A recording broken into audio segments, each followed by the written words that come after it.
the medical professions. Soaring Eagle Fine Arts Grant is another 50-50 program. It's designed to support Two-Spirit LGBTQ artists who are trying to get a start in their chosen field. And finally, community impact conferences. Some of you may be familiar with these. We've done them for quite some number of years now. Last year we held one up in Membertou, up in Sydney, and it was actually about climate change, and we had presentations by different municipalities regarding what they're doing as far as climate action, climate change programs. Next slide, please. So one of our, I guess our main program right now, and certainly one that I'm focused on, is the Dave Gunning Zero Hunger Fund. And if we can go to the next slide, please. Some of you may be familiar with Dave Gunning. He's a fairly noted Nova Scotian musician, songwriter who performs all over, not just all over Nova Scotia and Canada, but also in the United States and Europe. Initially, this was going to be called the Bruce Guthrow Zero Hunger Fund, but Bruce's untimely passing, unfortunately. Before he passed, he asked Dave if he would pick up the torch on this particular program, and Dave's been just a wonderful spokesman for the program. He's not just lent his time, he's lent his energy, he's lent his proceeds from concerts. He's actually done a couple of concerts that support the fund, where the proceeds come directly to the fund. And we can always tell when Dave's done a concert because we get a flurry of donations the following day, or sometimes even during the concert we get donations coming in. If we can go to the next slide, please. So what is the Zero Hunger Fund? Well, it complements the free lunch and free breakfast programs that are in schools across Nova Scotia, which are funded primarily by provincial and federal funds. What we're doing is supporting what are called free stores, or sometimes they're called free pantries, sometimes they're called backpack programs in the schools. And this is, teachers, staff can identify kids who are coming to school that don't have good nutritional support at home. And so these kids can be taken to a discrete location within the school, might be a guidance counselor's office, might be a library, might be part of the cafeteria, but it's a place where they can go and receive some supplies that they can then take home and share with their families. And so kids are able to access this to help them out through the weekend, maybe over a Christmas break, what have you. And next slide, please. So the program just started last year, and we set a goal of $100,000 that we would do in fundraising, and I'm pleased to say that we accomplished that goal. And in December, we distributed $100,000 to schools right across the province, from Yarmouth to Glace Bay and further. This year, we're going to, I'll back up there a little bit. We supported 36 schools this year. We had applications from 80. And I think that speaks to the issue of food insecurity in rural Nova Scotia. And so we are one part of trying to address that issue. Of course, we complement the food banks, we complement the in-school programs, but this is a unique program that we're doing that has, I think, found a particular niche that we're able to help out on. Pleased to say we've already raised 10% of our goal, and we're only, 3 weeks into the year, and through public and corporate donations, we've already raised over $20,000. And so this year, backing up again, last year of the $100,000, we were quite pleased that we did receive some grants from a couple of communities or a couple of municipalities that were familiar with the program. Antigonish County, where I live, Annapolis County, and municipality of the District of Lunenburg all contributed to the program. So this year, we naturally thought it would be wise to get out and speak to different municipalities just to let them know what we're involved in. You may or may not have a community grants program that we would be applicable to, but that's really not why I'm here today. We'll have a look at that down the road. Next slide, please. What I've really come here for today is just to create awareness of the program, of the Dave Gunning Zero Hunger program and the Rural Communities Foundation, for those of you not familiar with that. And next slide. In addition to awareness, of course, we hope that as part of awareness, you might take some of our information, put it on your social media connections, and be it through the municipality itself or individual councillors perhaps. We're not adverse to individual donations, of course. If someone wants to donate to the fund, we'll be happy to accept it. Next slide, please. Consider us for a community grant if appropriate. Next slide. And finally, Dave has done a couple of concerts. I mentioned that the proceeds came directly to the Zero Hunger Fund, and he's willing to do a few more of these. And so we're mentioning in the different municipalities, we're also mentioning at the boards of trades and Chamber of Commerce that if they would like to get involved and somehow support organizing this or providing a facility for it, that Dave would come and do a concert with the funds, the proceeds coming to the Dave Gunning Fund. So next slide, and I'll say thank you for your time and consideration, and I'm happy to address any questions you might have today. Thank you very much for that presentation, and we'll start with Councillor Perry. Thank you. Thank you for your presentation. Great initiative, it looks like to me. I do have a couple questions. When selecting the location of the schools in the rural area, schools that have no food banks in a ready accessible area as priority over ones that might have a food bank also available in the area? We have a set of criteria for vetting our applications. That is one of them. What are the additional supports that are available within the community? We look at the populations of the area, how they're serviced and so forth. We look to see, does the school have a program that's established that they can work with? And if not, if we're going to be stocking the shelves for the first time, do they have a plan in place for how they're going to make this accessible to the kids and so forth?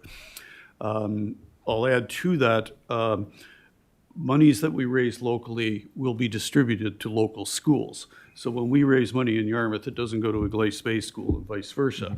If we raise money in East Hants, it's going to come to schools in East Hants. And then just to follow on with that, out of the 36 schools that are currently supported, how many are in East Hants, if you have that number off the top of your head there? Good question. And I know there is, but I bet you I don't have that right here with me.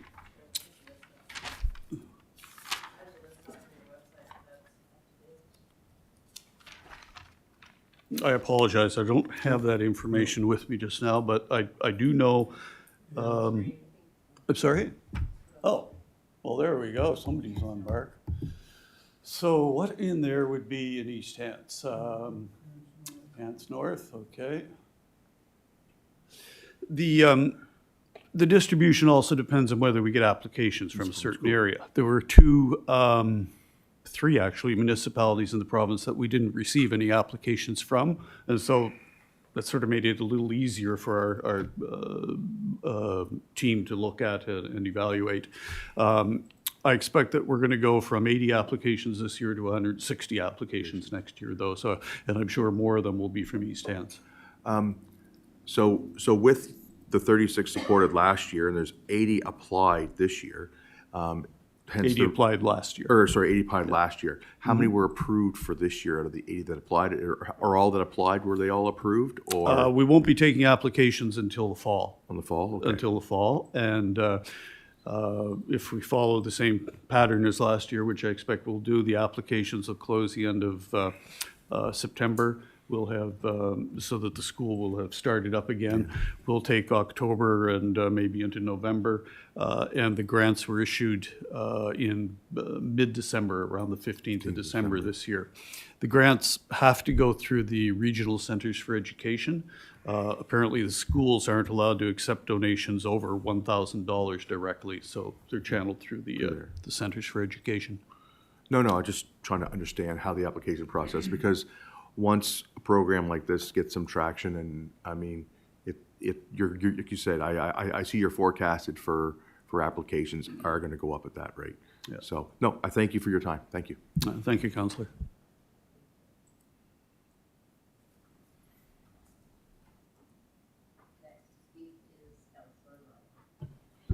Thank you, Madam Chair. Thank you for your presentation, but I'm somewhat trying to get my head wrapped around this. I represent a rural area, and when I go back over some of the things in your presentation, we support community-based local improvement initiatives. Trying to get my head wrapped around that and how it would benefit some, community groups in our area. And I understand that the food challenge is one part of that group that you're supporting. But I'm to try to understand this, if you have a community group out there, let's say looking to replace a furnace, do you get involved in minor, it's not minor to them, but in the big scope of things, minor issues like that? Or would your group be involved in such things as maybe a community center, recreational facilities, that people want that people may want? Do you get together and search for grants? I'm just trying to go through this and try to understand it in what you guys actually do. So if you could be more clear, would be sure helpful. Okay, so thank you, Counselor. Maybe helpful to people in our area. And those are very good suggestions, and the need is great, of course, beyond just food insecurity at the schools. As you mentioned, community centers are struggling for funding and so forth. We tend to be involved in more, if I could say, global or province-wide types of programs Social rather than issues, more social individual. issues, would that be safe to say? Social I'm issues? sorry, I'm having a tough time hearing. More you. social issues, would that be safe to say? Well, I think most of the things we address are social issues. The Climate Change Fund perhaps is somewhat different, but the Soaring Eagle Fund and so forth. So these are just challenges of a nature to rural communities, and food insecurity is the one that was brought to us. We're open to people, organizations coming to us with their specific issues. We don't create the issues ourselves. It generally is coming from someone in a community, an organization typically, rather than an individual who says, we're trying to do some fundraising for this need that we have in our community. Can you assist us? And we will look at that, and I'll come back to the Dave Gunning Zero Hunger Fund, for example. It was some teachers from out of New Germany, actually, down in, Lunenburg County, that came to us and approached us and said, could you help us with stocking our shelves for our free store? And we looked at that and we said, well, that's a province-wide issue, and let's get involved in that. So we got involved in that. If they'd come and said, our community center needs some help on the furnace, probably not the sort of thing we'd get involved in. So it's more of something that we can look at on a larger scale. So Does that address your question? It would be safe to say it's not individual groups, it's more of a rural issue as a whole thing that your group would be somewhat supportive of. Yes, I think that's an accurate depiction. Okay, thank you. I Okay, appreciate that. thank you, Counselor.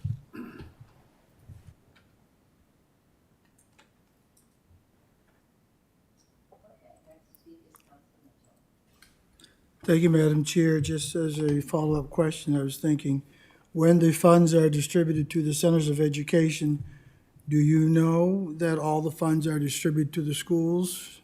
We keep a close eye on that, yes. So, And in fact, some of the regional centers for education have not yet distributed, well, as of the first of the year, had not distributed the funds, which I understood from what they've said is primarily they were waiting until to get into January rather than through the Christmas time. But we keep an eye on exactly whether the funds have been distributed or not. so they'd all be given out? Yeah. Okay, thank you. And most of these grants were $3,500, which doesn't sound like a lot given the price of groceries these days. The food, the need is great. We are, as I said, we're not trying to solve the problem by ourselves. We're a complement to the food banks and the in-school programs and so forth. We're hopefully one of the methods to address the issue. Okay, seeing no one left to speak, I just have a question myself. So when you talk about the current projects, and I'm just looking at a list of them here. And then at the bottom, it says the Dave Gunning Zero Hunger Fund. So his concerts, if he was doing a concert and all the funds were going to, it would be going to your foundation as a whole, not just the Dave Gunning Zero Hunger? It would Fund? go specifically to the Dave Gunning Zero Hunger Fund. Okay. We have a general fund as well, but that's when he does a concert, it goes directly into our fund and towards that $200,000 goal. Okay. And as far as municipalities' contributions or any corporate type contributions, they are just going to your foundation as a whole? If anyone makes a donation in that manner, but by our charter, we are able to, funds are directed as called for by the donor. Okay. So, okay. That's what I was wondering. Thank you. Next to speak is Thank you. the warden, sorry.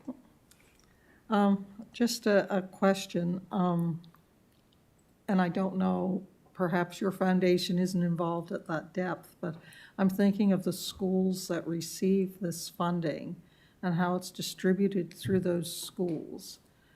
And in small rural schools, people don't miss much.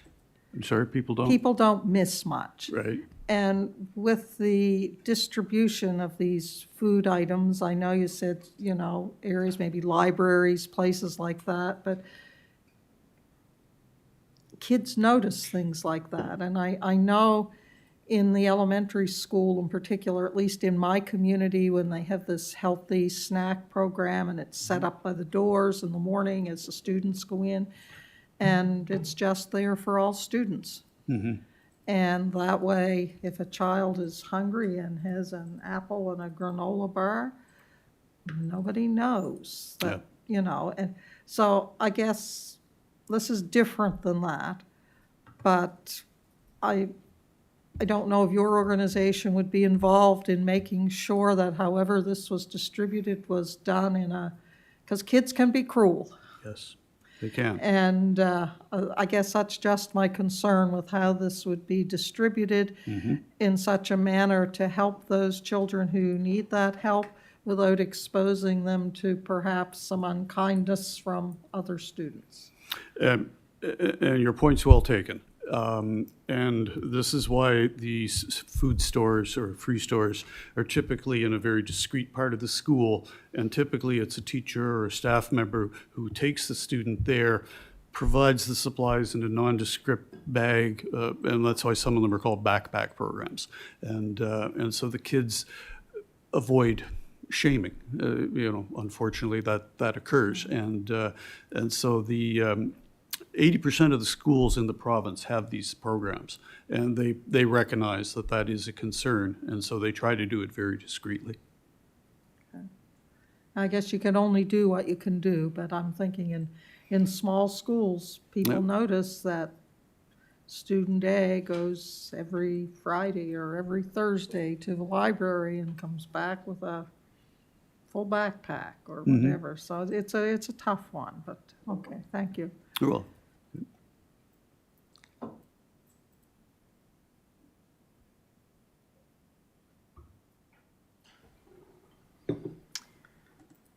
I just have one more question. You said that 3 municipalities didn't apply at all. And I'm just thinking, how is the word just out through social media, or do you actually target all the school boards, or how do you get your word out there? It surprises me that, if there were 80 applicants, that there's 3 municipalities that, does everybody know about it, or how do you get your word out there? well, specifically to the schools, we go through the RCEs. We make sure that the rural or the regional centers for education are informed of this, and we ask them to make sure that the schools all know about it. It's not the municipalities. Last year, we did not notify the municipalities directly. That's what I'm doing today, is to let municipalities know. Okay. Okay, great, thank you. And the warden would like to speak.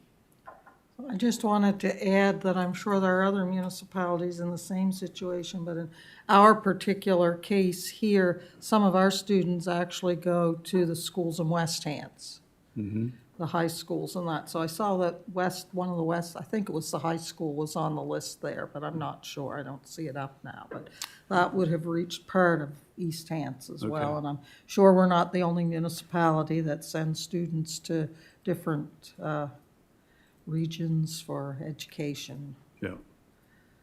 So I guess I would just, I think it's valuable information and good information, and I don't know, I know we have community grants, I don't know if there's something, I see we have staff here, I don't know if it's something that our community grant would qualify for that or not, so I don't know if staff have had a chance to even look at that yet. Well, we can follow up with staff, but my primary purpose of being here today is really awareness. I'm not coming hat in hand looking for a check. I'm here to create awareness both of the foundation and of this particular fund. Okay. And you've definitely done that. So thank you for the presentation. Oh, sorry, we do have Counselor Perry jumped on there. Go ahead. Sorry about that, Madam Chair. One of the things just popped to my mind as I'm looking at the screen. So with the supporting a concert in the area, I know the artist would have his own sound and they'll have all that setup crew and tear down crew. It'd be interesting to know what the requirements and what the needs are from an organization to support one of those, whether it's ticket sales, security, or things like that. I would be interested in having more information about understanding what that undertaking would be to be able to make maybe some decisions in the future. Well, in some cases, I'll use Guysborough, for example. The municipality has an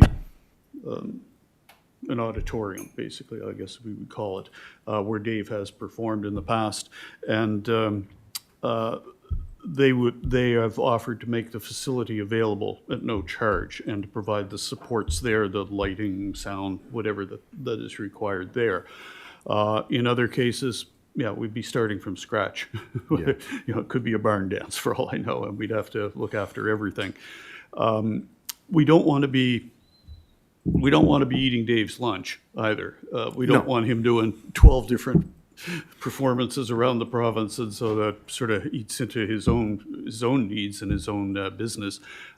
So there's a limit to how much, and we don't want to penalize him. He's been very gracious at doing a few concerts with all the proceeds coming to the fund. Yeah, no, like in my mind, I'm thinking like what's needed for supports, so we make it as easy as we can for the artist just to come in, plug and play, Yeah. and like you say, not take up the time and possibly expose an area to his style of music and his music that might not know him, and then maybe spurn it on either via online downloads or back in the day it used to be LP sales, but Even CD sales aren't what they used to be. Yeah, exactly. So something like that. It'd just be nice to know what's required. So if it was something that maybe we might be able to go forward in the future, we would know what that requirement is for our discussion of whether we want to proceed or not. Okay. And that information can come later. Like Yeah. I'm not expecting the answer for it today. It's just something that I think when you go to most municipalities and you have this speaking point, that's the information that I think they're going to need to understand how to support a concert in their area. Good point, thank you. And that's also why we approach Chambers of Commerce, to see if they will help, quite frankly, with ticket sales. You know, we're a small volunteer organization. If we can get Chambers of Commerce around the province helping us out, that maximizes the reach that we can make in the community. Okay. Thank you. Thank you, Madam Chair.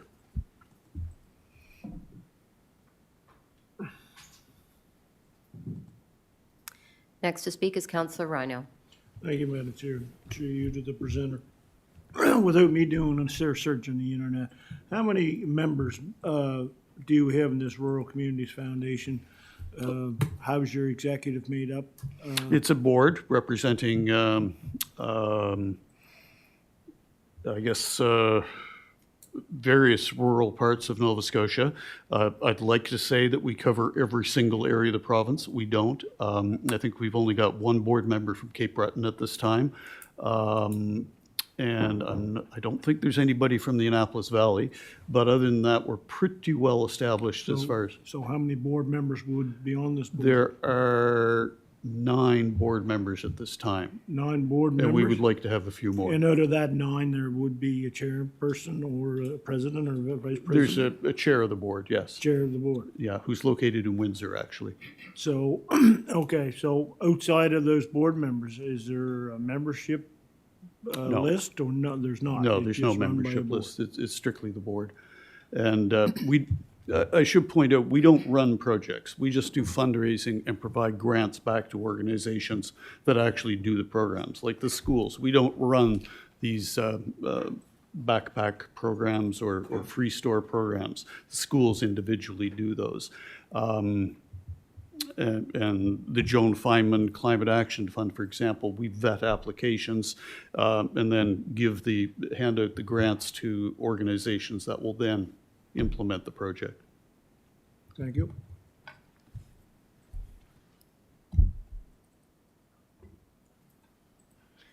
Okay, seeing no one left to speak, thank you very much for your presentation, and it's been very informative. Well, thank you all very much for your attention and for your consideration. Thank you. Next on the agenda is the bylaw F400-10, amendment to bylaw F400, tax exemption bylaw, with Joe Swinimer.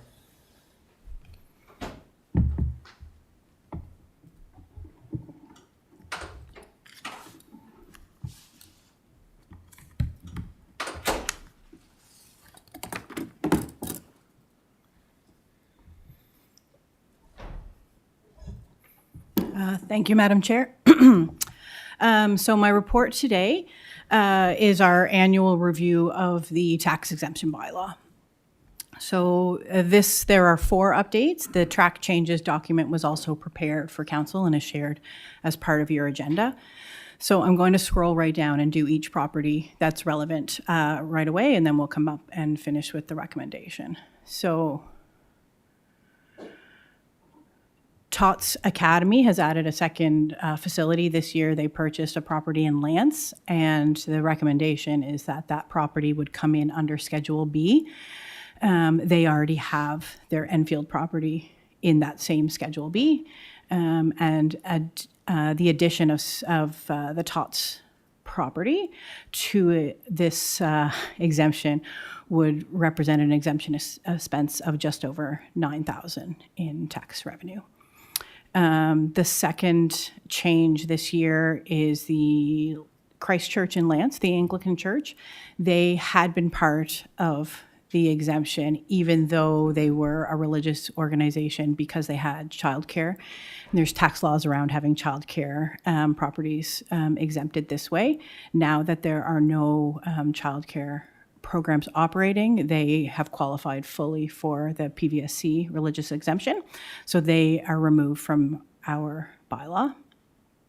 Another removal is a property because it's been merged to another property. So now we're into corridor community options. So CCOA, as you know, has their building almost complete down the road. So they're no longer known as lots 179 and lots 180, but it's one final property. So we are removing one of the lots, and then the second lot is being renamed 201 Park Road. So that is really just an administrative change on that end. But it is worth noting that their new facility, because it has a commercial assessment of over $6 million, does present a large exemption of $175,000. And the final update is an administrative change that the tax office noted we had the wrong address for the Hanson North Food Bank. So I've corrected that in the version 10 that is showing attached. So as you know, with the bylaw, we do the readings and they go through the MGA as appropriate. Shirley will help me with that stuff. But for today, the recommended motion is that council give first reading to the bylaw as presented, with the amendments as explained. The property numbers you see there are their tax account numbers, their AANs, not their PIDs, which we sometimes, when we're talking property. So just to clarify. So that is really it. It's a pretty straightforward review this year, and I had great return. I didn't have to chase any paperwork. Thank you to the community groups this year. They all sent me their stuff. So we had a good year, good review, and if you have any questions, I'm happy to answer them. Okay, thank you, Chow. First question is Councillor Rhino.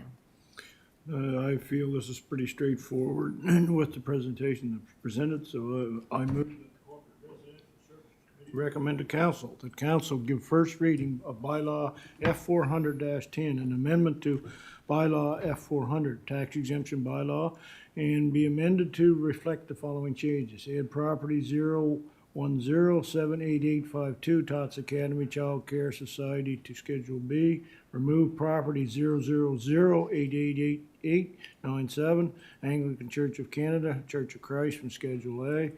Remove property 105-60985 Quarter Community Options. Update addresses for property 105-60977 Quarter Community Options Society to 201 Park Road, and property 078-40764 Hants North Food Bank to 7070 Highway 236. I so move. Okay, moved by Councillor Rhino, seconded by Deputy Warden McPhee. Any discussion on the motion? Question's been called. We'll go to the vote.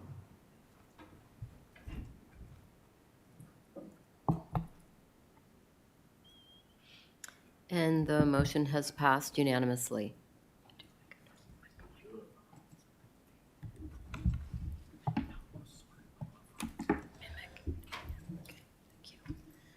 Okay. Next item is the procurement policy update, low value threshold with Mike Hatfield.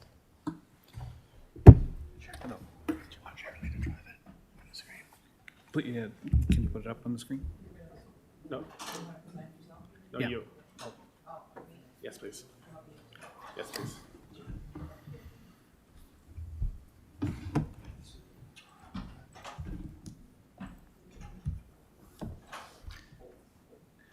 Through you, Madam Chair, what we've got today is a change to the procurement policy. This is a council policy that governs procurement within the municipality of East Hants.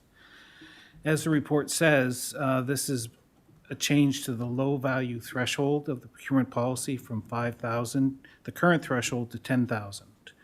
This change requires updates to the procurement policy. The low value threshold has been 5,000 since the first modern procurement policy, which I believe Kim wrote back in 2012. This is a threshold at which the requirement changes from due diligence to a requirement to request a minimum of three quotations. So basically, the process that we use changes at that point.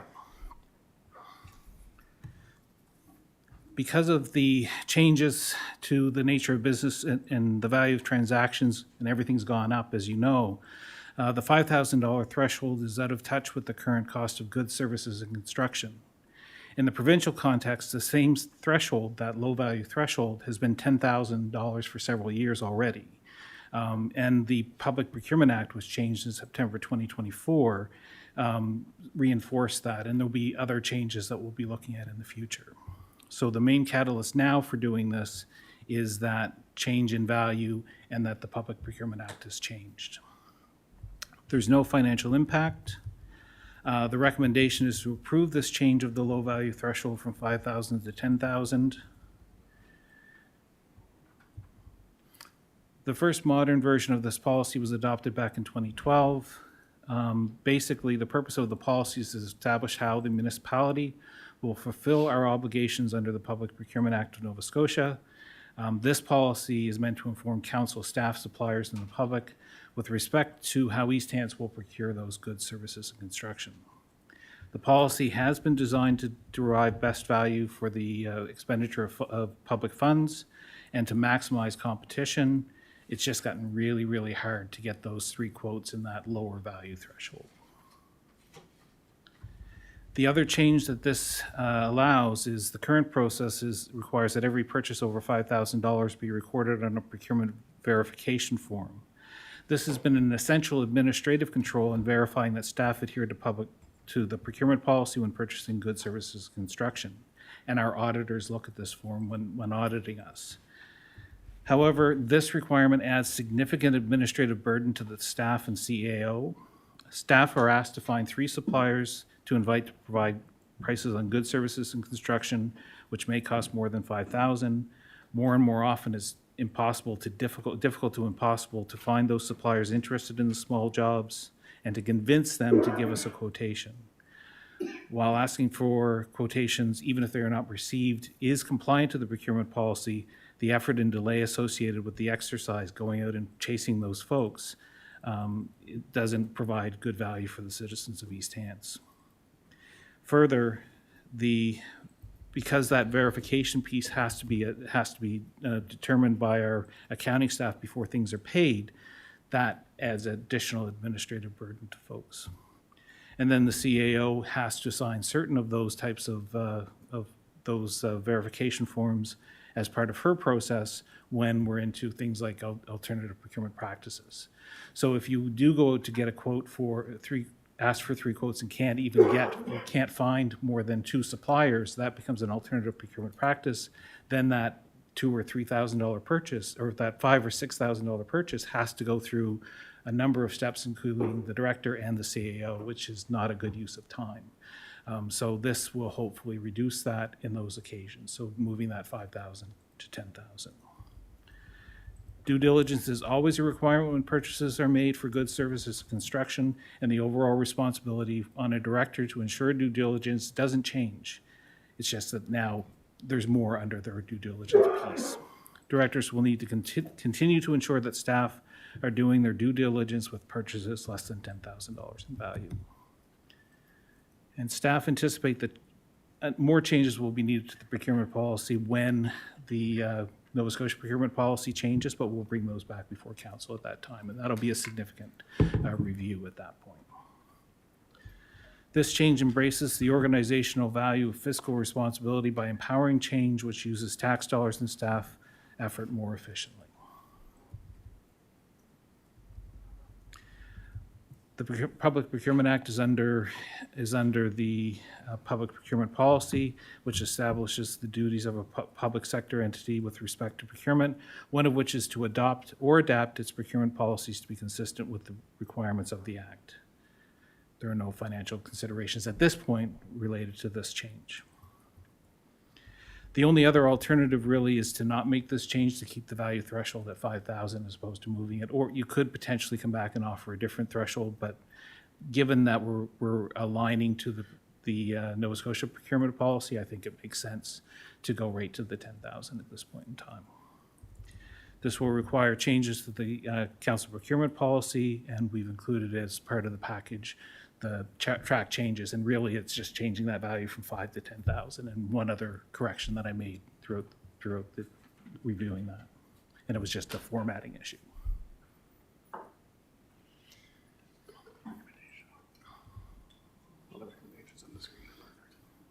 So the recommendation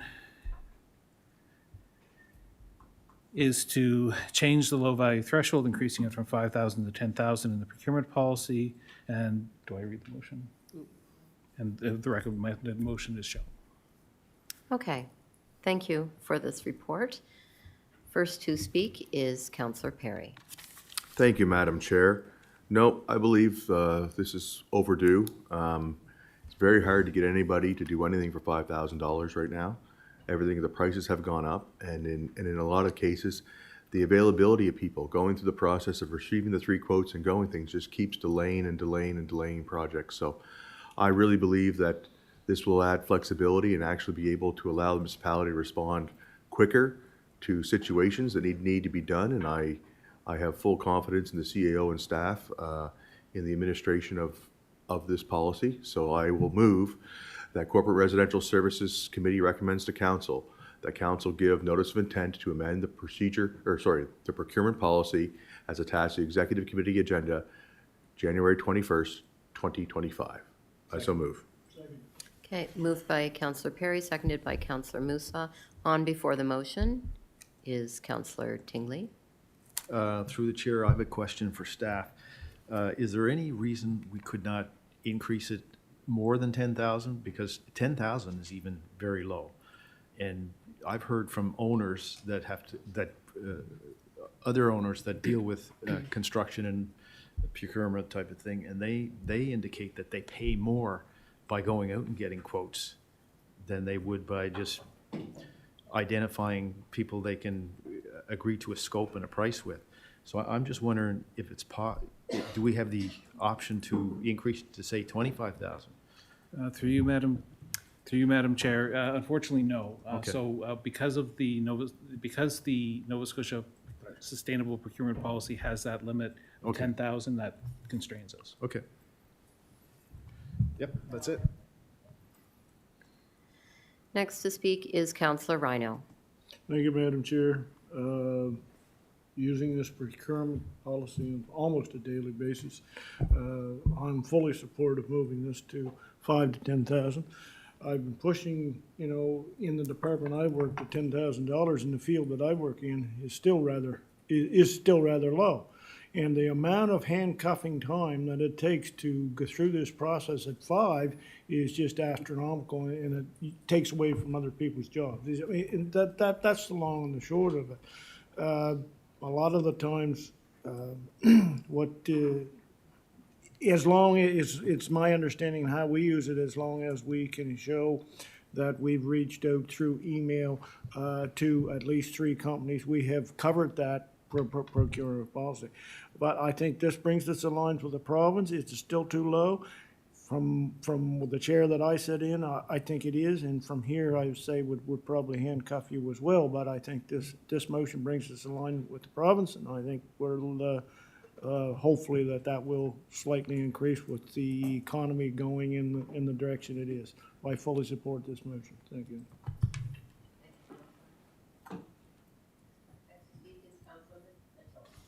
Thank you, Madam Chair. Just a question through to staff. This procurement policy update would carry over to the fire service, who needs 3 quotes? Through you, Madam Chair, we haven't discussed that internally. We haven't discussed it internally, so I don't know the answer to that. That's a separate thing that we would have to address. But this would give us the foundation to look at that for sure. Okay. Because I know they're required to get 3 quotes on their purchases, so I'm just thinking it's a blanket. And they're at the same thresholds we are. They're at the 5,000 right now, so Yes. certainly that's something that I could talk to finance about. Okay, thank you.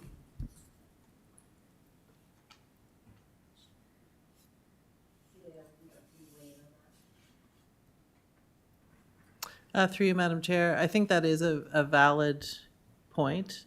We do have another policy that references this $5,000. So if council wants to deal with this motion, you could also make a motion asking us to give notice that we'll change the financial guidelines for volunteer fire departments, and we could change that to 10,000 as well. And we could just have that ready for council night and do it at the same time. That would make sense.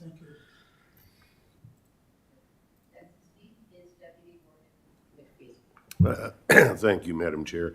I'm sorry to hear that you're constrained by the provincial policy, because 10,000 isn't enough. I was saying 10 years ago, the province needed to raise that limit from 10,000 and up. So as soon as, maybe, is there a way that we can lobby the provincial government to raise their threshold? Because I know a lot of provincial employees would like to see it raised.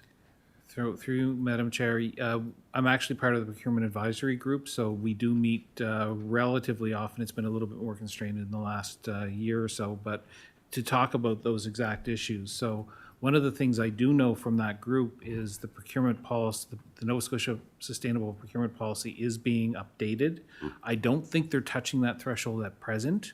But they are expanding the sort of 3 quote threshold to a much higher level, which will give a lot more dynamic ability of staff to work.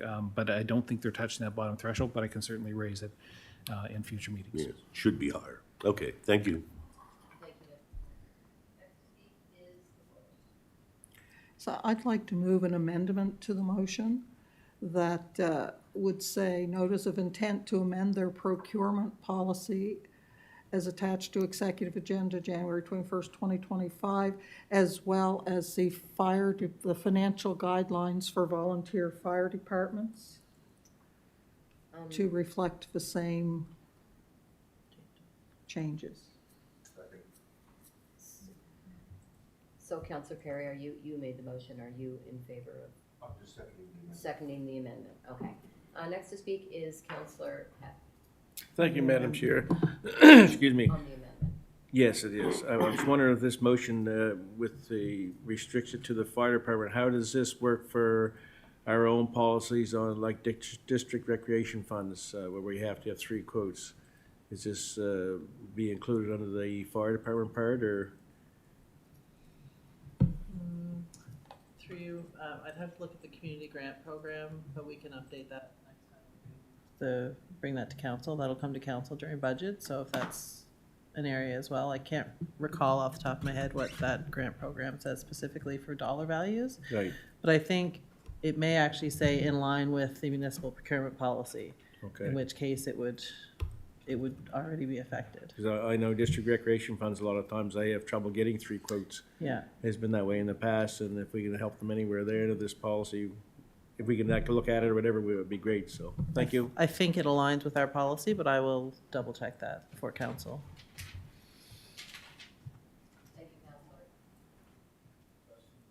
Seeing no one left to speak, question on the amendment. So we're doing the amendment first or the amendment? Okay. Okay, so we'll be going to vote on the amended motion. On the amendment. And it has passed unanimously. Okay, so question's been called, so now we'll be voting on the amended motion.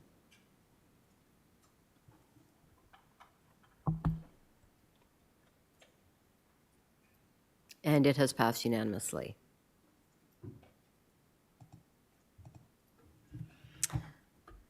Okay, so it's 9:56.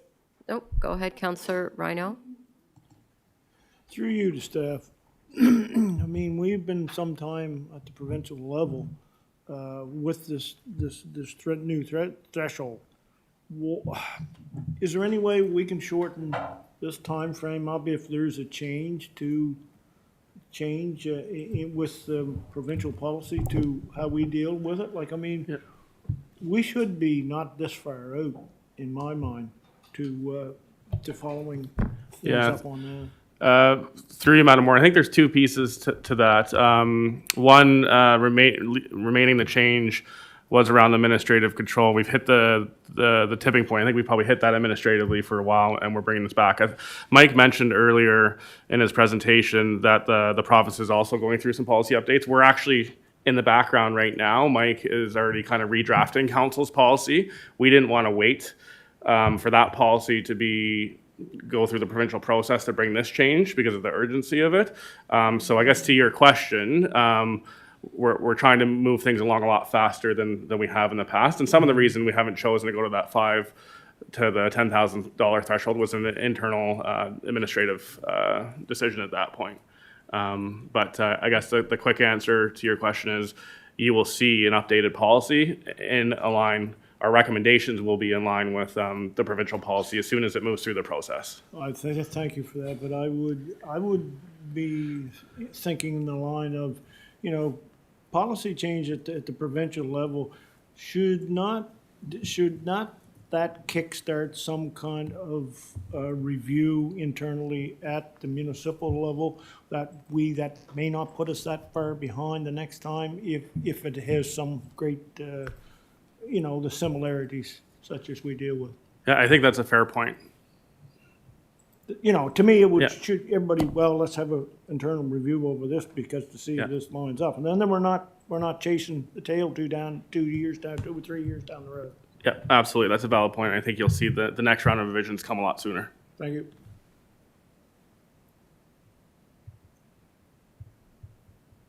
Thank you, Counselor. Seeing no one left to speak, we're approaching the time of our scheduled break, and we will, looking for a motion to adjourn. Oh, okay, we'll reconvene at 10:15. Is that a good time? Right. Okay. So.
Services Committee. The next item on our agenda is the 2025-26 draft budget, preliminary information with Wade Tatry.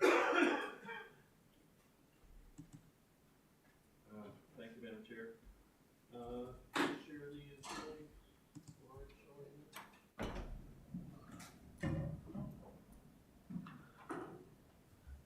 Yeah, great, thanks. Thank you, Madam Chair. So we have some preliminary information in relation to the 25-26 draft budget. Of course, we don't have all the answers yet. We're still very much working on all the detailed numbers. But we are planning to be ready with the first draft on our first big budget meeting of January the 30th. Today, we have a few tidbits, if you want, for the draft budget. This first sheet that you see is in relation to the increase in assessments for 25-26. And I'll draw your attention to some of the numbers in this slide. So first off, you can see that the overall increase in taxable capped assessments is 9.04%. Here it is here. It's that equates to, in actual taxable assessments, around just over $240 million. And when we talk about how much does that actually increase our overall revenues for this, for the municipality in 25-26 compared to the previous year, it's close to $2.4 million from a gross perspective. It's a little bit less when you take into the bylaw F400 exempt properties, but gross around 2.4. The couple of numbers I want to draw your attention to are under the commercial headings here, and you can see this one here, bylaw F400 exempt properties, and this is for 2025. The number is 21.3 million. But then when you look down here, this number, it's 15.5, which is the same number for the previous year, 2024, bylaw F400 exempt properties. So you can see a fairly substantial increase in those exempt properties. And that's by the vast majority of that is one property, which is just up the road here. It's the CCOA building, the new building that they're getting ready to open, and it's the overall substance over $6 million now with the new role. So that's a substantial increase in that number. Another couple of numbers I want to point your attention to is this number, the 2025 taxable assessments under commercial. So almost $207 million for 2025.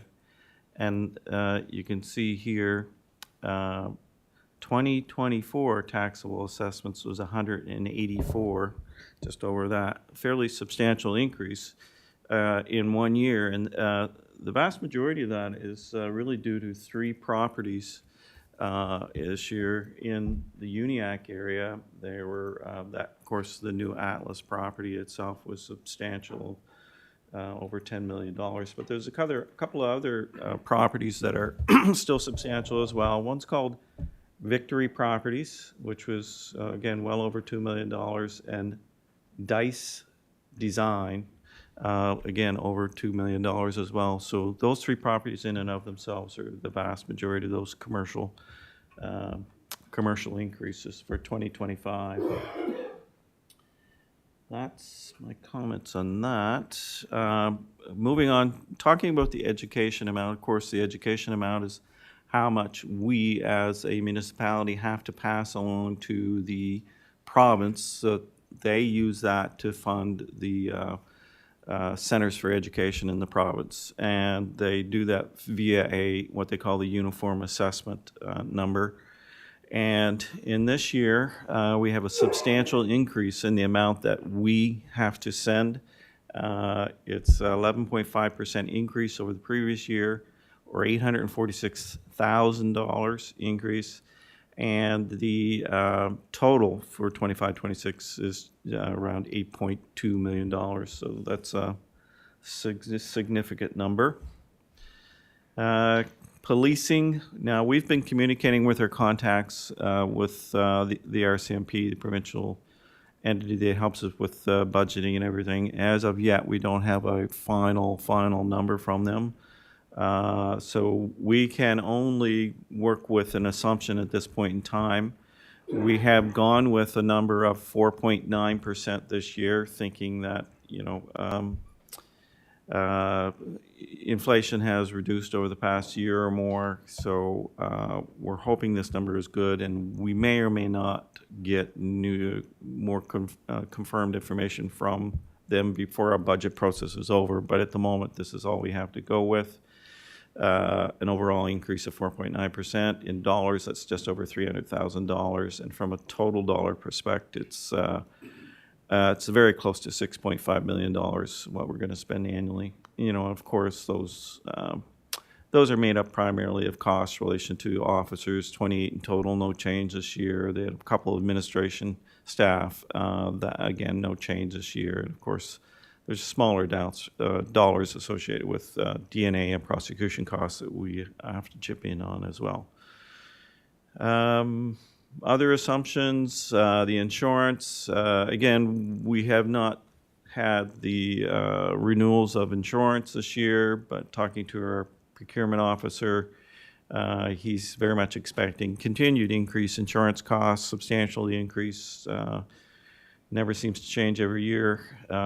Substantial increase in insurance, and at the moment in our draft, we're using an overall increase of around 15% for insurance. D-transfer tax, you'll recall that we had quite discussions last year about D-transfer tax, and at the end of the day last year, we ended up using a number of 3.0 million in revenue to budget for 24-25. Our current draft budget that we're using in 25-26 has been prepared using an amount of 3.3 million in D-transfer tax, or an increase of $300,000. If you recall, we have a new policy wording in our budget policy relating to this, and it says when staff prepare the initial draft budget to come to council, they're going to use a number between 80 and 90% of the last two actual numbers in D-transfer tax that were reserved, as well as what they're forecasting for that year. So when we do that math, the number we're coming up with is $3.3 million to start with in the initial draft. And the last slide deals with the fire department revenue. These numbers have just been prepared. They are indicating a fairly significant increase in the dollars overall, I should say, $363,000 over the previous years, just over $4 million. So that's very close to a 9% increase in revenue, bringing the total to just over $4.4 million. Now, of course, we sent this information out to the fire departments yesterday. And for those fire departments, the rural fire departments, the smaller fire departments, we also sent them out individual information if they qualify for the fire operating grant, the annual fire operating grant, or the new growth management grant. So they have those numbers as well if they qualify. So that is that. And we've also, in the email, when we sent that to the fire departments, we asked them to, take these numbers into consideration, and if they feel that they want to discuss possible changes in their levy, that they should contact their relevant counselors, and we can move that process along. The sooner the better that we get that information from them. I have heard that there are at least a couple of fire departments at least discussing the possibility of wanting an increase in the levy, but I really think that they need to take these numbers that they just received and take those in consideration before they make a formal request. And I think that's it for me, Madam Chair, unless there's some questions.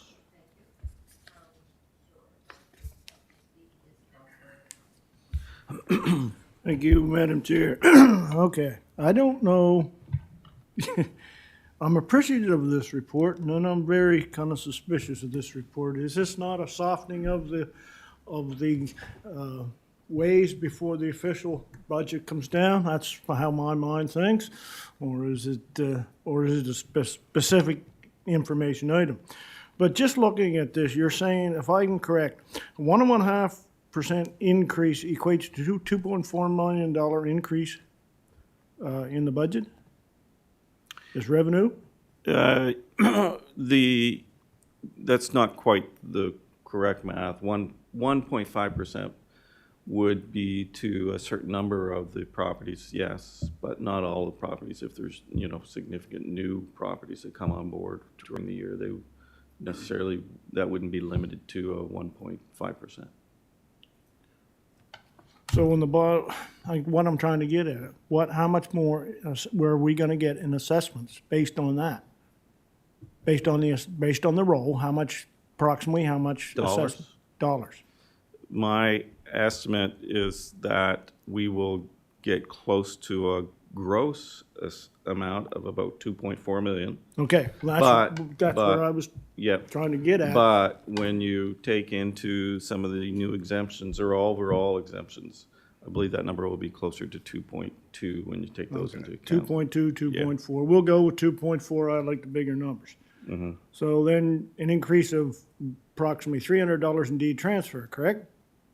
That's separate from these 300,000. three. But no, Yeah, now stay with me here now. yeah, I'm trying. All right. So that equates to somewhere around $2.7 million in revenue. And from what I've heard so far, an increase in the education funds of, I rounded it up to 847,000, and an increase of 304,000 in, I forget now what that note. RCMP? RCMP, okay. Couldn't read my own writing. Thank you very much. So for the information I get today, you point 2.7 and you take away 1.1, we're gonna have a little bit of a revenue increase, so I would hope the tax rate would reflect that. That's just based on the information you give me today. Okay, excuse me, the CAO wants to weigh in this. Through you, Madam Chair, Counselor, that's not, that's quick and easy math, but that's not the full picture. And we all know that's not the full picture. So there are lots of factors that go into your operating budget, including debt charges, balloon payments, capital out of revenue, increases, like we mentioned, increases in insurance. There's a lot that goes into this budget, so I know you're trying to do the, this and then, but I don't want to leave any of the counselors with the impression that this is giving you a full picture of your operating budget.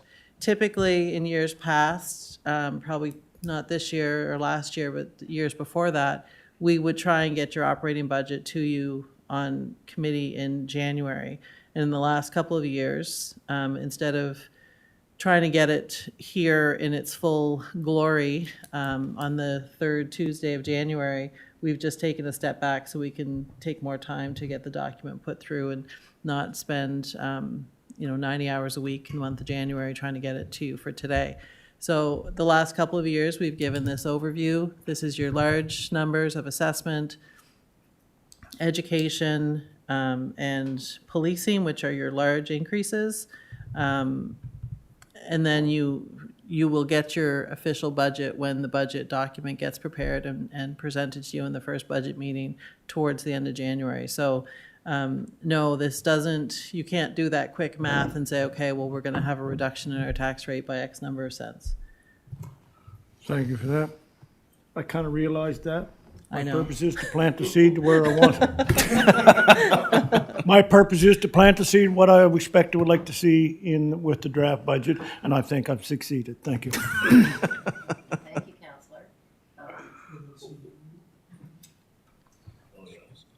Next to speak is Deputy Warden. Thank you, Madam Chair, through you to staff. Just on the education, I just was wondering, the education tax rate, is that the same for all RCEs or right across the province? That's the provincial rate. Yeah. And that hasn't changed. Yeah. And then you say when it's based on the uniform assessment, could you just explain to me what that is? I think I know. I'll give it a whirl. It's fairly similar to what we have from an assessment when we get the roll from the province, but they do a few changes that they think is appropriate to those numbers, but it's actually a backdated a year as well. It's not actually the 25 numbers. They're dealing with the previous year's numbers, so there's a 1-year delay. As for all of those adjustments they have in and out, I can't list them all. Maybe the CAO might have some numbers, but it's very similar to our roll. Yes, pretty close to it.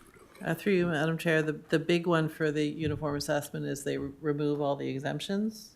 So you have your role, but then if you have exemptions that council's given through your policies, then they will remove those. So it basically takes everyone's role and brings it down to a common level with all those things taken into account. I can't remember the other things they take in and out, but It's a variety.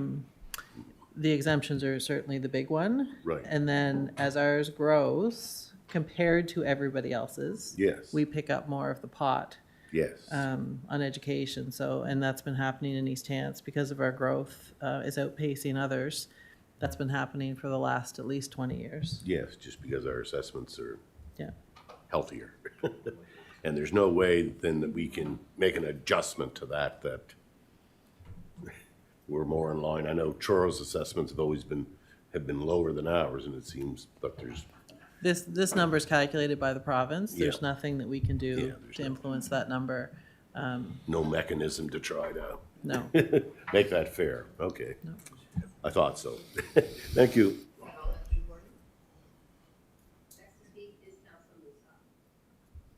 Thank you, Madam Chair. Thank you, Wayne, for this report. And I would like to say that I think in 2012, Mount Uniac assessment was 184 million, and now we're the highest, like combined in any district. So, and that's when the gas tax was distributed. I think in the budget we should be looking at a fair distribution now, because Mount Uniac needs some amenity to support that growth, and that should be part of it, because I know the corridor have the majority of it, but they have a lot of funds they could dig into. We have nothing, like everything applied for the corridor doesn't apply in Mount Uniac because we don't have any sewer and water. So I think in this budget discussion, we should be looking at a fair distribution of the gas tax rebate. This way it will support our growth, and that's for now. Thank you. Thank you, Councillor. Next to speak is the warden. Just to briefly say that there is absolutely no way, back to the education amount, that we can impact. The province will tell us what we have to pay. It's probably going to be over $8 million this year to CCRCE, who cannot even provide bus service for the students in our municipality 5 days a week in all areas. I know of at least one bus that runs Monday to Thursday, and the parents are required to find their children away to and from school on Fridays. And this has been going on for a while now. So in the past, rather tongue-in-cheek, I have made the comment that the only recourse council might have would be to withhold some of that education funding. I've never been able to garner enough support to chance it, but I'm just putting it out there. That's the only possible thing that we could do that would grab any attention. And because I think it's shameful that we're paying over $8 million to CCRCE, and we cannot even get all our children bused on a stable and regular time to and from school. And it's not just in the Hants North area, but in other areas. I understand it's very common for a message to come out early in the morning saying bus so-and-so won't be running today, you're on your own, folks. And that is just not acceptable. And those are my comments. Thank you. Thank you, Warden. Next to speak is Councillor Dixon. Thank you, Madam Chair. First, my question, I'll hold on for a second. I like with the warden's comments about the school buses. I know hanging around the fire hall in Enfield, the different ones have said they've had to drive their kids to school and back and forth on short notice. I think that's something maybe we should pursue. But I guess my question here was DNA and the prosecution costs. I'm not exactly sure why that's separate from the overall budget. This is something new that is new to me.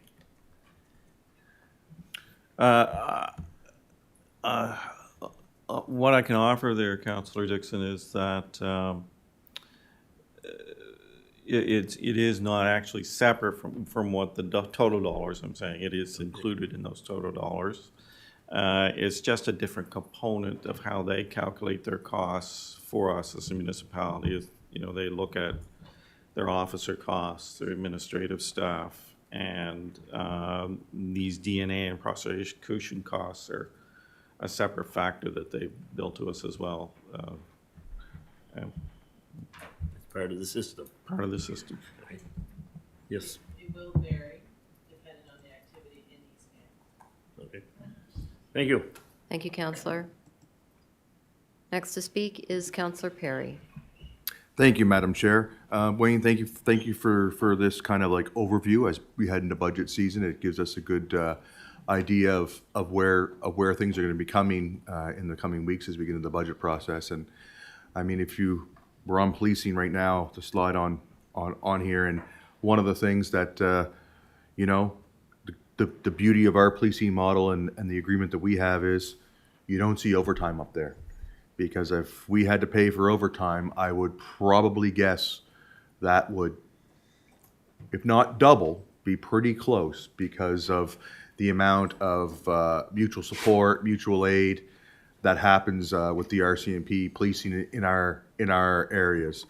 So, you know, that's one of the things the public can take good you know, faith in the fact that, yes, the police number is a large number, but it could be even bigger. And the resources we get for that number, if we were to have a municipal service, you would have to probably put 2 more zeros on the end of that to have that same. So as it does increase as time goes on and everything else, I still think for the residents of East Hants, it's money well spent. When we get to education, you know, we've seen nothing but contracts be renegotiated the last number of years, and there's more contracts coming up this year. And every time people get 15, 20% raises, the bottom line comes back here to the taxpayer. So I would expect that number to jump again next year in what they're going to need. So that's also something people have to remember come tax time. And as far as the warden's comments on busing, it goes, I think it even goes beyond busing. It goes with some of the activities that are happening in the schools or not happening in the schools that are supposed to be happening. Canceling the field trips the day of a field trip because proper paperwork wasn't filled out or things weren't returned or stuff like this. The accountability right now in the schools seems to be very, very low for what happens.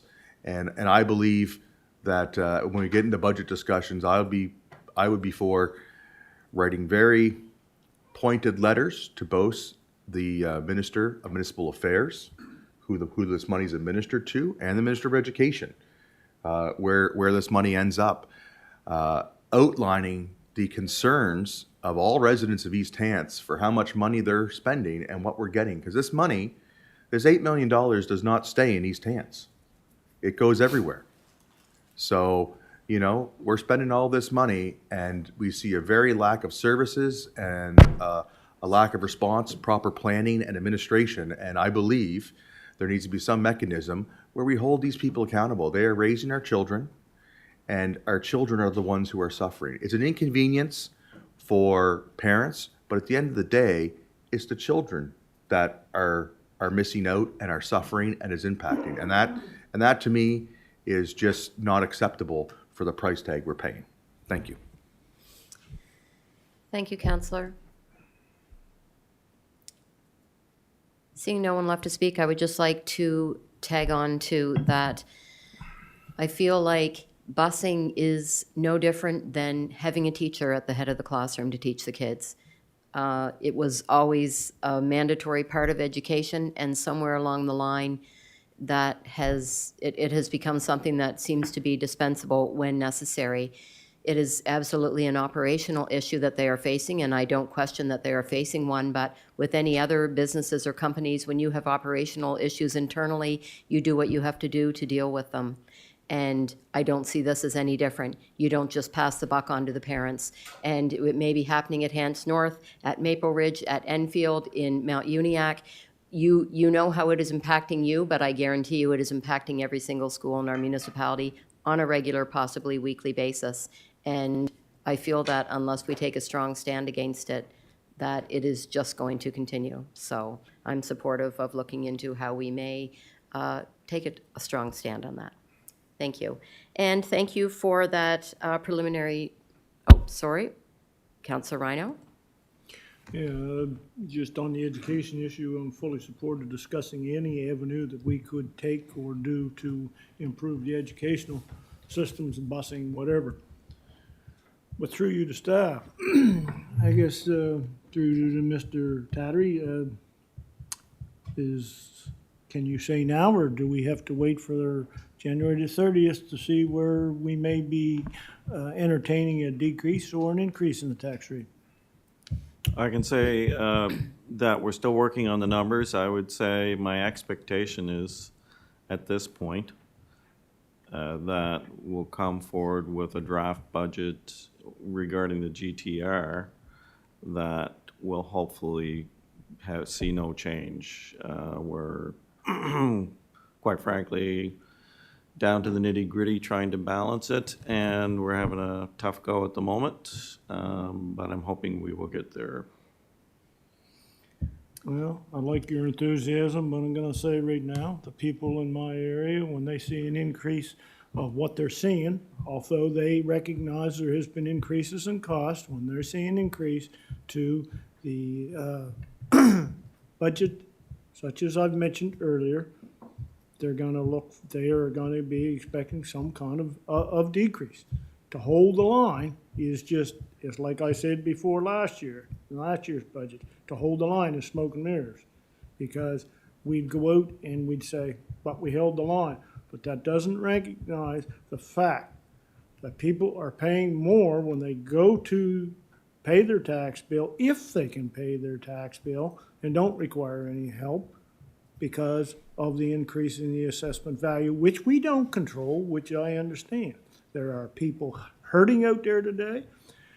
I happened to be in the blood collection clinic early this morning. Heard one person with just a general overhearing, one person was getting laid off Friday. They're having an extremely hard time managing from paycheck to paycheck.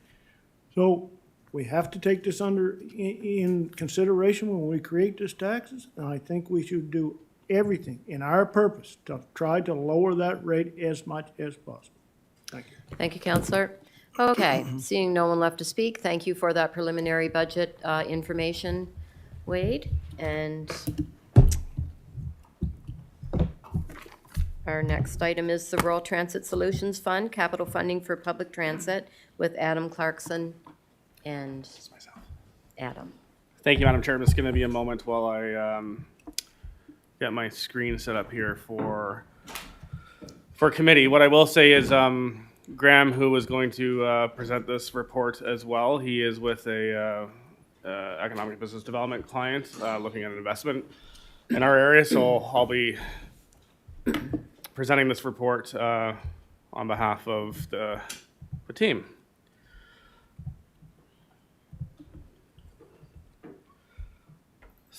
So, as council, and I'm just going to start talking as I flip on my screen here, Shirley. As council recalls, in December, actually, I'm just going to close one more thing. In December, you had a conversation around a draft business plan updates for transit.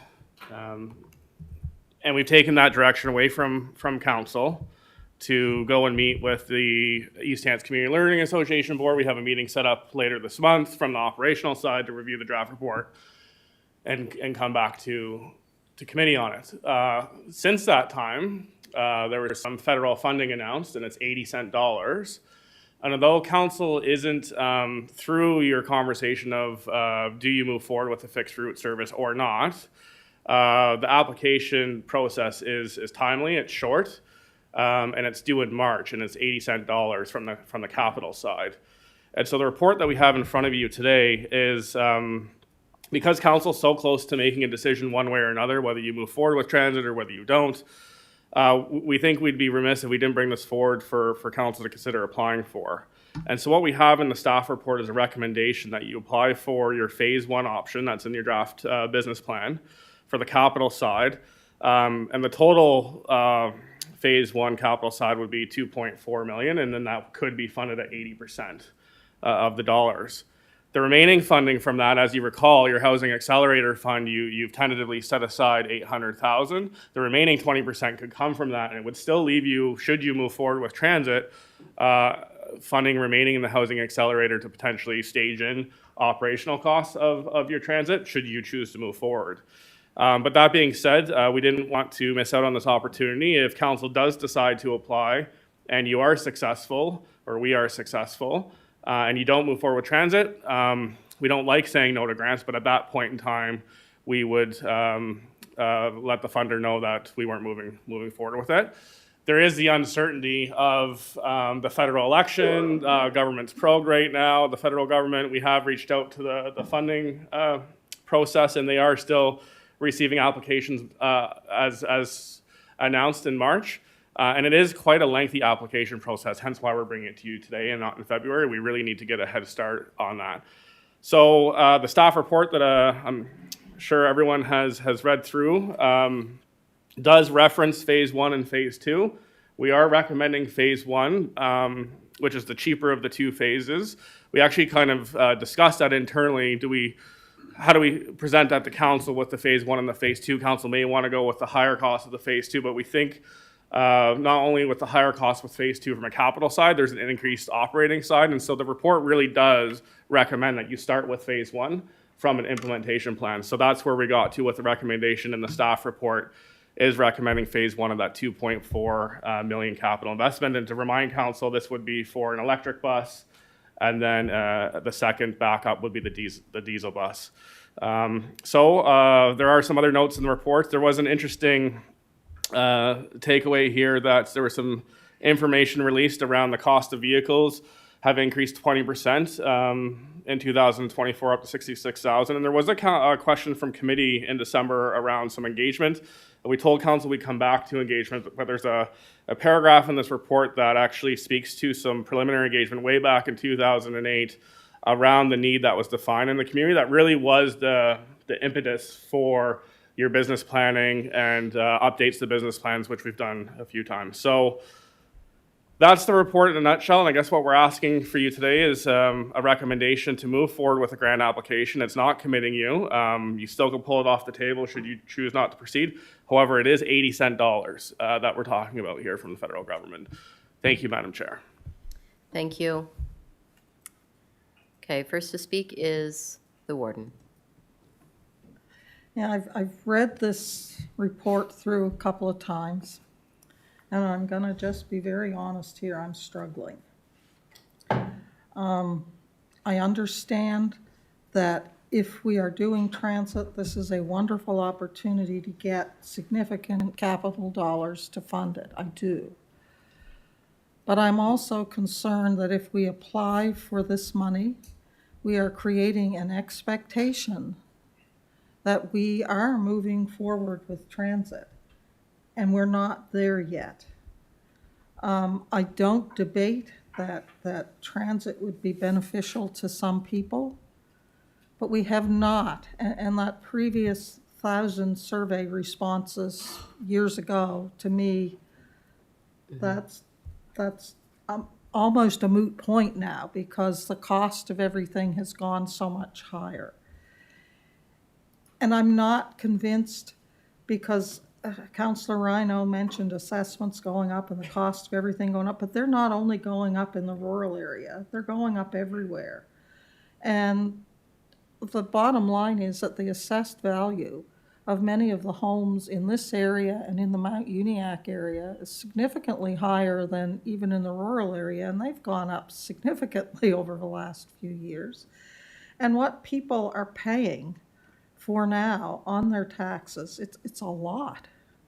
And I don't know, I just keep going around and around in my head and saying it would be beneficial to some people, but would the majority of people in all areas see it, would they be willing to pay more to get a service that I suspect the majority, even in this area, would never use? Because people that have cars are still going to drive their cars and get to their work at a convenient time, the majority of people. It's not, the bus isn't going to take everybody's car off the road. So I haven't had that public engagement yet, and I haven't heard from people who say, yes, we think it's a positive step forward and we're willing to pay for it. And until I hear that from people, I take pause. And I already know that the first phase of this is certainly not going to benefit anyone who lives in my area, because it's not dense enough to support even a pilot project at this point in time. And we don't know how we would pay for it if we move forward. And it is a service that is provided by the municipality, similar to all other services, fire protection, policing. You know, we provide services to our public. And I spoke at our workshop, and I was a member of council when we began the service of collecting compost and recycling. When I first came on council, it was all black bag garbage. And the council of that day, as we discussed, there were regulations coming forward that we had to change the way we did things. So the decision at that time was that if we were introducing a service, then we were going to introduce the same service everywhere in the municipality. And we were one of the few municipalities that provided green bins in the rural areas at the beginning of this, and it worked out very well for us. So the whole transit thing, it's a tough one for me, because I understand that it might provide some youth in certain areas the ability to travel to the city and get work and whatnot. And I understand that it might assist families who don't have a vehicle to get to work opportunities. I understand all that. But it's millions of dollars. And even if we get the capital covered, we still have the operating. And we don't have a good handle on what that is yet. And I just, as I opened my comments with, I'm really struggling, because even though we have not reached a decision yet, I know that anyone who sees us putting in an application for $2 million plus or whatever to purchase buses, it will certainly create an expectation in those minds that if we're buying buses, we're moving into transit. And it would create an expectation within the government that we apply to for this funding that we must be going to do transit. We've applied for funding to buy buses. So that does concern me. I know we could refuse the grant and not do it, but I just am really, really struggling. And then to hear in the news that we may not ever get to see the report that the JRTA is doing, the Joint Regional Transportation Authority. They're not sure they're going to replace the report, so we may never know what the recommendations or lack of or whatever are in that report. So anyway, those are just my comments. I don't want people to think that I'm deathly against transit, because I could see that it could help a lot of people in a lot of parts of the municipality. but it's the affordability and the cost and the expectation that if we apply for funding to buy buses, that I feel we will be creating in the minds of our residents.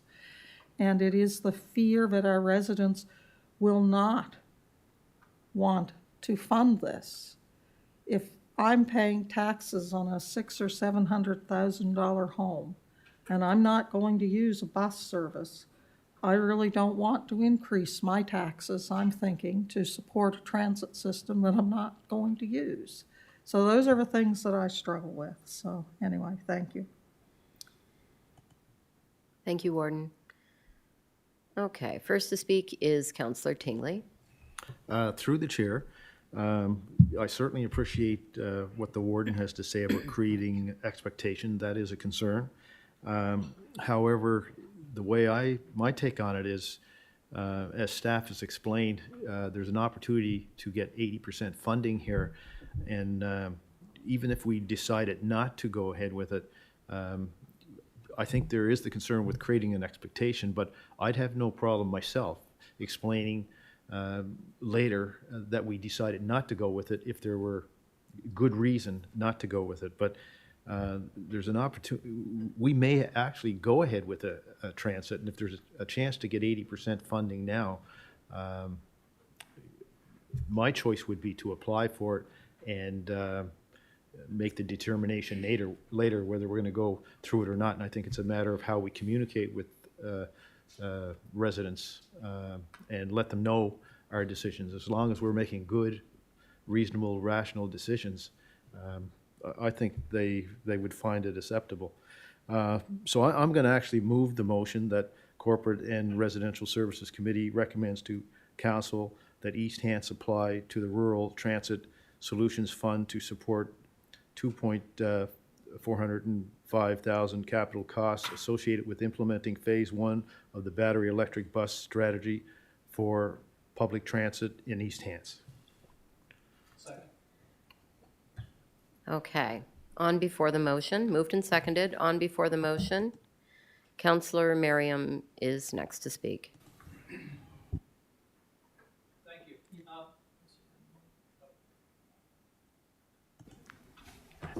Thank you, and good morning. Yes, no, I will support the motion. I know it's lots of different opinions. I look at it in part that I do sincerely think that the municipality will benefit, especially some, recognizing some parts of the municipality specifically more so than others. But the corridor area, for example, will really benefit by having a transit service.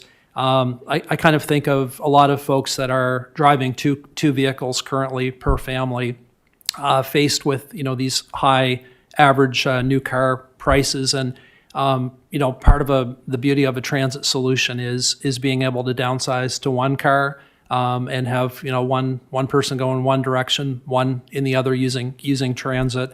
I do sincerely think that having a transit solution will help. Not just people struggling financially, but average households who are just looking to economize and do something that is a green option as well. I do, concerns that I will just state that I have stated previously. One is, survey work. Let's face it, 2009, 16 years ago. Think about how the world has changed over the past 16 years. I do think, I hope that there will be further opportunities to, solicit feedback from residents, from commuters, to see what they want this to actually look like. I think another concern is just the whole political federal environment, the landscape. Who's in now, who could be in, how does this change programming? So, there's a risk from that perspective that, even though for example, the Rural Transit Solutions Fund is there now, could it change maybe, right? So, I know we're kind of putting it out there when we go forward, if we go forward, but let's face it, there are some contingencies beyond our control. And so, again, I will support the motion. Thank you. Thank you, Counselor. Next to speak is Deputy Warden Counselor Rhino, sorry. Thank you, Madam Chair. Well, I find myself in 99.9% agreement with the warden, so I'll not repeat whatever she said. She spoke eloquently on that. I do believe, this 80% dollars is attractive to some. But I'm not moving on where I've always stood on transit. I do not believe it's something that's service that we should be pursuing in this municipality. I can understand the perspective from more urban councillors where for their area is much smaller and they can almost look out on their back, step out on their back deck and see their constituency. I don't have that luxury, and I probably never will have that luxury of doing so. It's been mentioned here about the uncertainty of the federal government. We're in flux right now. The country's in a state that I've never witnessed before. There's no guarantees that these grants will not be cut off or whether they'll be carried on. There's no guarantees because of this flux in the federal system right currently until after the election and some kind of way is paved at that time. The uncertainty of the U.S. tariffs that I heard this morning will be coming on somewhere around February 1st of this year brings a lot of uncertainty in the total area of the Canadian economy. The uncertainty just around the world speaks of itself and the flux we're in around the world. And we also heard the U.S. President join his inauguration dealing with electric vehicles. So there's a lot of concerns out there. And while 80% dollars is attractive, I see it as only to me, it's only as bait to bring you on board. And I cannot support this. I've taken this stance a long time ago, and I've seen nothing to change my mind on this stance. Thank you. Thank you, Counselor. Next to speak is Deputy Warden McPhee. Thank you, Madam Chair.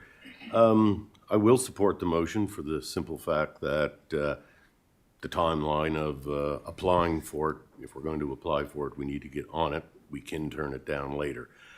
As far as worrying about what President Trump's going to do or if our federal government changes, we'll deal with that at the time. If the program disappears, the program disappears. That's really not something to be considered as far as this motion. I also believe that transit is inevitable. We will have to deal with that someday, whether it's this council or a council 4 years down the road. But if we're going to deal with transit now as a council, the beginning of a 4-year term is the time to do it, not in the 4th year of a term. So we can make our minds up, move ahead. If we end up going to transit, purchasing the buses, joining up with HRM, we'll have a couple of years to run it. We can always do away with it. A new council can decide it's too expensive and do away with it. Because I do have sympathy for the warden and Councillor Rhino's position that it's going to raise our tax rates. So we have to look at the benefit with the cost. But I think right now, just due to the timeline, we should move ahead with applying for the 80-cent grants. Thank you. Thank you, Deputy Warden. Next to speak is Councillor Dixon. Thank you, Madam Chair. Just some concerns I hear. I'm definitely going to support the motion because I know in the future we can withdraw or back out of it. That's my key thing. But some questions and concerns hopefully we'll have answered in the next several months, years is we're looking at the airport as a 24-hour operation. We've compared this with Metro Transit, which is not a 24 operation. They shut down at 2 o'clock in the morning. So these are some answers we need.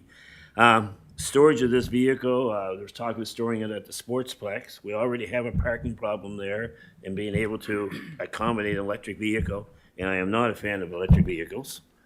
The survey, as Councillor had already mentioned, was done in 2009. This is 2025, which is basically 15 years. That may have to look at updating that, getting more information. Could the school bus system help the high school transportation system? That's a possibility. We have to have maintenance on it, and we have to have somebody, some system in place for staffing and operating these vehicles. That's some of these concerns. Those are the concerns I have. And I also have to bring to the council here is I am on the board of Community Rider for as the director, so I don't know when I come into a conflict, if it's a concern, I'm willing to address it. So that's basically my concerns, is what we need some answers before we can confirm a total transit system. Thank you. Thank you, Councillor. Next to speak is Councillor Musa. Thank you, Madam Chair. Well, having a transit system in the corridor is a great idea for the councillors of the area, right? But for me as councillor for Mount Uniacke, I just want to make sure I will support you with the fund and everything, but I want to make sure like that when it comes to funding, we don't have to pay any on a general tax rate. So if you want that service, it's yours. But I cannot explain to my area resident that are paying the highest taxes now in the municipality that they're gonna also support a transit system that they will never use in their life. So that's my point, and I will support the motion for now, but it all comes to the funding at the end. Thank you. Thank you, Councillor. The operational funding. Thank you. Thank you. Next to speak is Warden Rolston. Thank you. I'd just like to reemphasize that part of my concern is not just that the residents of the rural areas and Mount Uniacke won't feel that there's value for money in supporting it or that they can afford to support it, but we haven't done extensive public consultation. I would go so far as to say before we did something this large, you might even want to look at a referendum of some type to see if the majority of people in this area of the municipality want to spend the money for this service. Because I am not convinced that there are not a large number of people out there already paying large amounts of money in taxes that would not feel that they would want to pay more for a service like this. I don't know. That's just what I'm thinking right now, that they might not. And we sometimes, the assessments are very high. They're paying very high taxes. But as I attempt to explain to people in my area and different areas at times, the folks who are paying the mortgages and the taxes and everything else that they're paying in the corridor area are working the same jobs that people everywhere else in the municipality are working, making the same salaries and trying to stretch those dollars and make them stretch further. So that's a key piece to me, that before I want to do anything more in transit, I think I've decided I want to hear from the people, because I don't know. I don't know whether the majority of people in the corridor area would support paying more money for it. I don't know. Those are my comments. Thank you.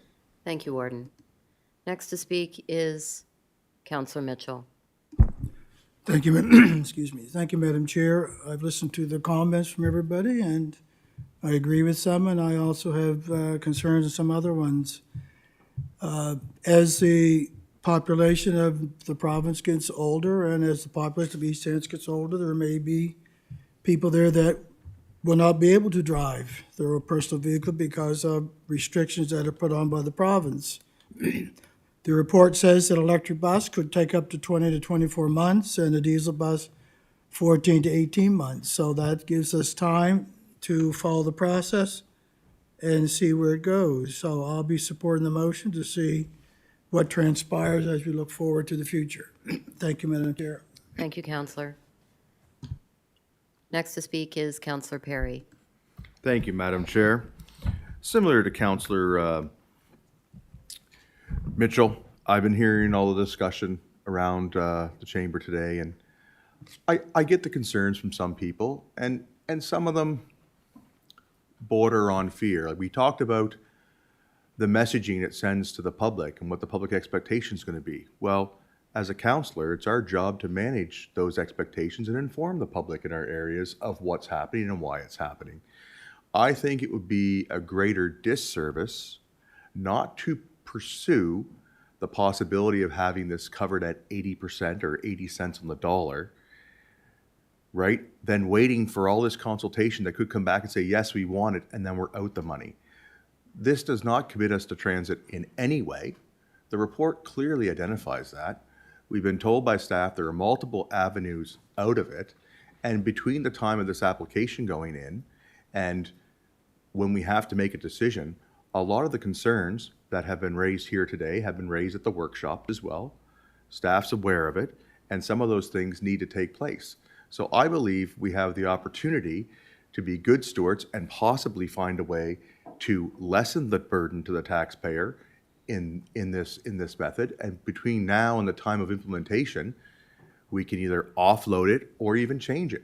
Maybe due to the fact of the changing situations, staff will bring back another report and they might recommend 2 diesel buses because it might be more feasible with the electric restraints or whatever, or for timelines. So I look at this as a good news thing. I look at it as a good way for us to be stewardship to the taxpayers' money, that if we are going to explore an expensive venture like this in the future, we've at least taken the consideration to possibly get 80 cents on the dollar funding for the capital startup. So for that reason, I'll support the motion, knowing full well that at any time in the future, when we hear back from public consultation and we get down to the nitty-gritty dollars and we have those conversations, council has the right and the ability to cancel transit entirely or move forward with it. So I think we have to focus on what's in front of us and not fear what's coming down the road. So for that, I'm going to support the motion. Thank you, Counselor. Seeing no one left to speak, Warden, if you would take the chair. I have a question for staff. This, what is it referred to here as? The government's transit capital funding stream for rural communities. Is this something that you've seen before, or maybe because we haven't been discussing transit, it might not be something that you would have a radar on? Do you know if it's something that it's offered periodically, or? Through you, to answer your question, no, I'm not 100%. Okay. What I can say is, over the last handful of years, we have seen the federal government release numerous streams of green initiative grant programs, which transit has continuously been a theme of. Okay. This one specifically, I can't recall if this is a new branch of a grant or whether it was previously released. But I have seen iterations of transit funding over the last handful of years consistently through the federal government from that green side. Okay, so this isn't necessarily a unique one-time type of thing that if we don't get it, our opportunity is gone forever. Well, the applications are closing in March, and there was no announcement saying there would be, that I've seen. Right. That there is another intake in fall or in 2026. Of this particular And it was incentive. just, we just noticed the release of it just recently. So typically, we've seen that as the pattern. They tease you with some grants that are coming down, and then they give you a short turnaround to apply. This Okay. time, we happen to have a project that council's close to making a decision one way or another on. So for me, I don't feel close to making a decision on it at all. I feel like there needs to be a lot more talk about it. I feel like we're kind of in the preliminary stages of it, really. And the biggest factor for me is that we haven't gone out to the public. Now, I am a counselor in the corridor area who may or may not benefit, who would benefit from this. I guess it's a question of how many people would benefit from it. When I think of my residents, I anticipate it probably wouldn't be as many as maybe you might think. To think of the challenges of time, to possibly eliminate a vehicle in a 2-vehicle family, as far as the timing not be convenient, or the fact, with all the other things going on in your lives, extracurriculars for kids and all that thing. I really think that it would be beneficial to a very targeted audience. Not to say that that wouldn't be great for the people that it would be beneficial to, but we have so much more to think about than that. Who would be paying for this? And it would be the people who use it in their area, but all the other people in the area who don't use it are also going to be paying for it. So it's a huge consideration for me as a counselor. And yes, it does put a certain expectation when we're applying for grants like this, because people are going to be saying, I see where we're applying for transit, and we didn't even hear about it. So that's my concern. They didn't hear about it because we haven't got that far in our discussion process. And, I just feel like for me, the key is that we haven't gone out to the public to feel them out about it. And that's really nagging on me. I would like to think that, as you said, maybe not this exact incentive may roll around again, but another one like it may come around again if we're further down the process and we want to. I'm not saying that I'm not in support of transit. I'm just saying I don't feel comfortable applying for this when we haven't consulted the public, or a lot of other things, kinks haven't been worked out. And I understand that you're coming back and saying to us, we can cancel it at any time, or we don't have to go through with it. But I just don't think we're in the stage where I feel comfortable applying for this. And I'm thinking that if we do get in that stage, I'm hoping there will be something else that we can apply for at that time. Thank you. And I will move on to the CAO. Thank you, Madam Chair. So listening to the conversation around the table, I think you are quite deep into your analysis of transit and what that looks like. You're sort of one or two reports away from making some of those fundamental decisions that you need to make. We haven't talked about who's going to pay for it and what that model looks like. That's one of those next steps. The next step that was in the December report was going out and talking to some of our partners about how this might include them, being the corridor transit folks. What I'm hearing from councillors is around that public consultation piece, and maybe it's a red herring in this report. We put it in here because last time we did a report in December, it was, no, we haven't ever done public consultation. Come to find out, digging through some of the old reports to prepare this report, we actually had. So that's why it's in here. It's not to say that consultation is acceptable, but just, I think it was Councillor Miriam had asked, have we ever done public consultation? And we said no. So that was sort of a correction on something that you heard in December. We took the opportunity to put in this report. But it's by far not saying we've done public consultation and this is the way we should go. There is no direction from council right now to do public consultation on what you know from transit so far as a community survey or whatnot.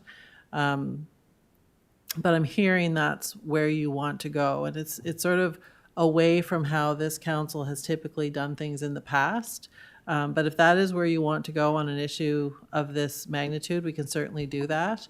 Applying for this funding now, by the time, it is a lengthy application process.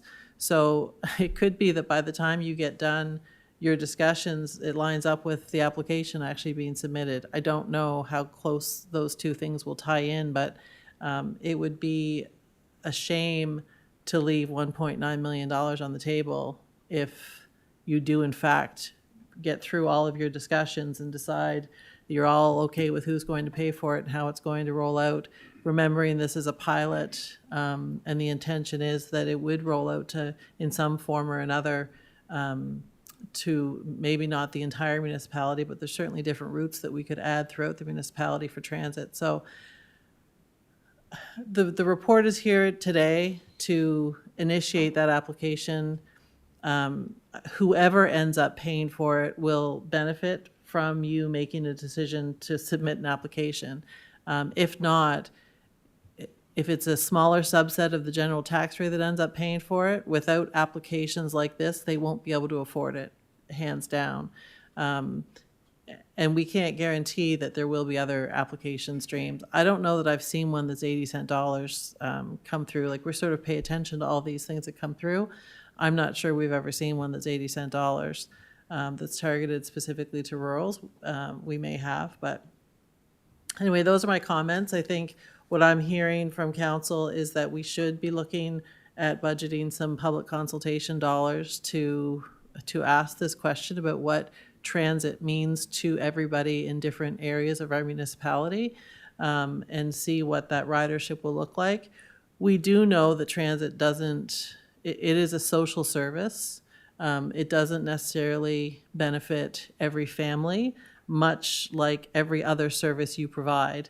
And that's a conversation that you're going to have with your constituents and sort of do that soul searching yourselves. But this is definitely a service that this council and councils of the past have been looking at. And I think the reason we'd like to go for an application is because whoever ends up paying for this in the future, 80-cent dollars can only be helpful.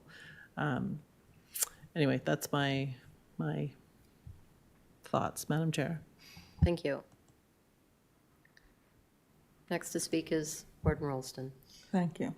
I would respectfully disagree that the two biggest services that we provide by this municipality do benefit every resident of this municipality, and that would be solid waste, and that would be policing, and I'll go one more, our support for the fire service as well would make three.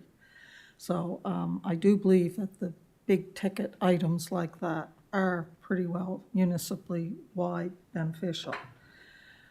That's not the point of discussion here. I just want to add that applying for this funding does not mean being awarded what you apply for either. We would be applying for 80-cent dollars. I don't know how big the grant fund is. It's across the country. I don't know how much or if any we would get. And the other concern that I would just tag on is I do not wish our municipality to be seen as a municipality that jumps and applies for any available funding and then returns it and doesn't use it.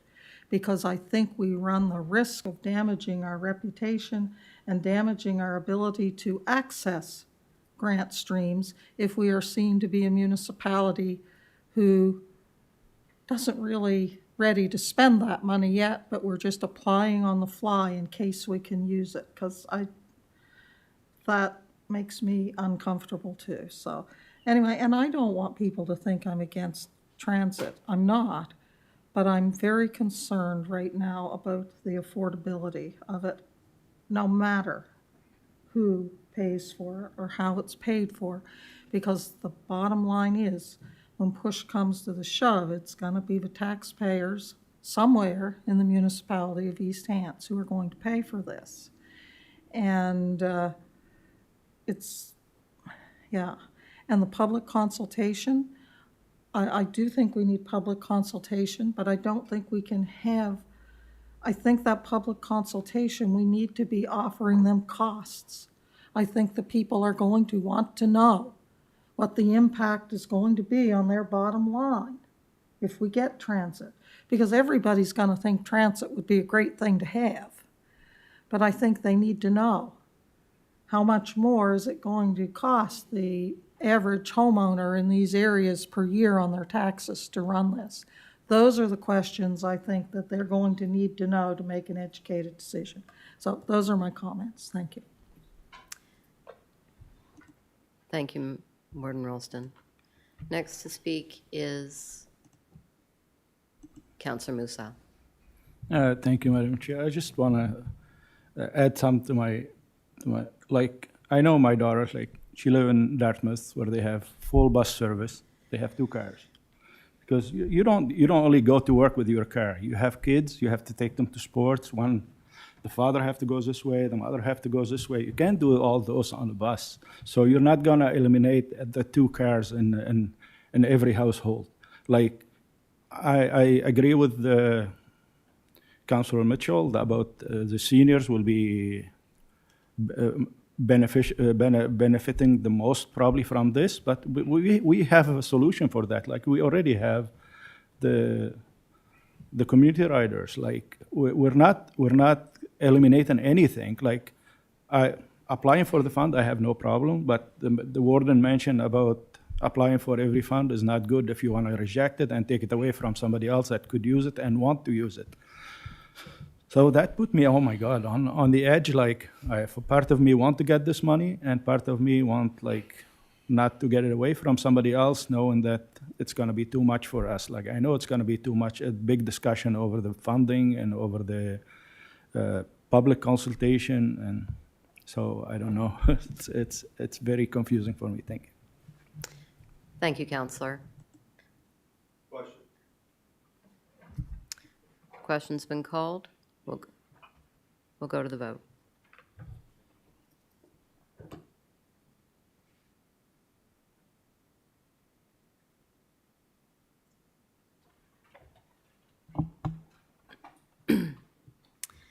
And the vote is in.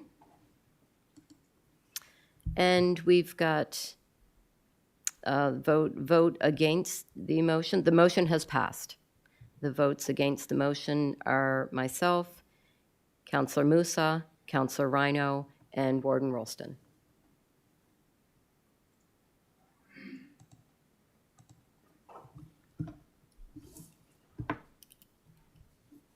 Okay, next item on the agenda. Thank you, Adam, for that presentation. The next item on the agenda is dog tag registrations with Calvin Baird.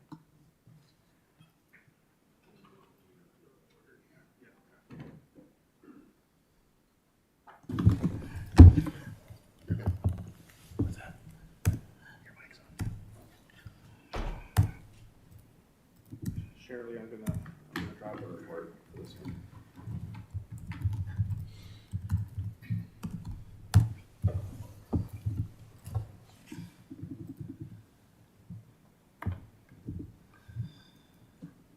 Council, this is Calvin's first report in front of you since we brought him on, so please go easy on him, hard on me. On the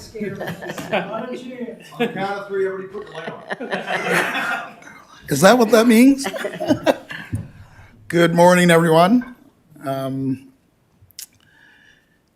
through you, Chairperson, the council had requested a report on the dog tag registration to determine what the value of that program is. The impact, the financial impact is of this year of November 2024, there was 379 tags that were sold. That was a value of $4,548. That seemed to be something that's been consistent since 2021. The background, just some of the things that got us to where we're at is we still presently get our dog registration fees collected in 3 different ways. That's online through our website, in person, mail at the municipality office here, and we have third-party vendors, which are listed there. And again, they've been consistent as well. Our dog tags go valid from January 1 to December 31st of each calendar year, and they're sold for $12 each. A replacement tag is $5 for replacement. Dogs are required after June 1st, and purchase of dog tags are charged prorated for a $6 fee. The advertisement is through our site on social media, and we're looking at other options as well to promote that. The sales of summary, again, talking about the financial impact, as you can see from 2020 to 2024, it's been pretty consistent, a bit of a drop in 2024. The kennel tag sales remain pretty much the same of 2. If you just go down below the sales of summary chart there, you see in 23, we offered online dog tag sales. 455 tags were sold for a revenue of $4,444, which is, like I say, again, it's been consistent. In 2019, we offered dog tails through a third-party vendor, and as part of an agreement, each vendor would retain a portion of the sale. 567 tags were sold that year for a revenue of $5,936. Although the online was commenced in 2023, the uptake of the online service has been minimal, and to date, it has not shown a significant increase in sales. So I looked at other jurisdictions to see what they were doing, and within Nova Scotia, all municipalities within Nova Scotia still register dogs through many different venues. However, most are experience a low percentage of registration right across the board. All Halifax Region municipality required license. You can purchase a license for a dog every year, or you can buy a lifetime registration. That's also the same for some other municipalities which are within the province for using the lifetime registrations. Considerations also, Camaro side agencies taking on 100% of the management and controlling of collection of registration. Ontario has a DocuPet program where the municipality would not have any work to do with that. It's a totally an independent organization that would do that as well. The purpose of our dog registration is to really support our enforcement. When our SPCA enforcement officers are attending to any type of call for service, it allows those officers to enforce the bylaw as well as the dog registration. The MGA also gives us authority to manage the bylaw by using the term "we can" and not "shall." Some of the pros and cons that was noted. If your dog goes missing, the pros, if it goes missing, they're wearing the tag. Obviously, that would be identification through a phone number to make contact with the owner.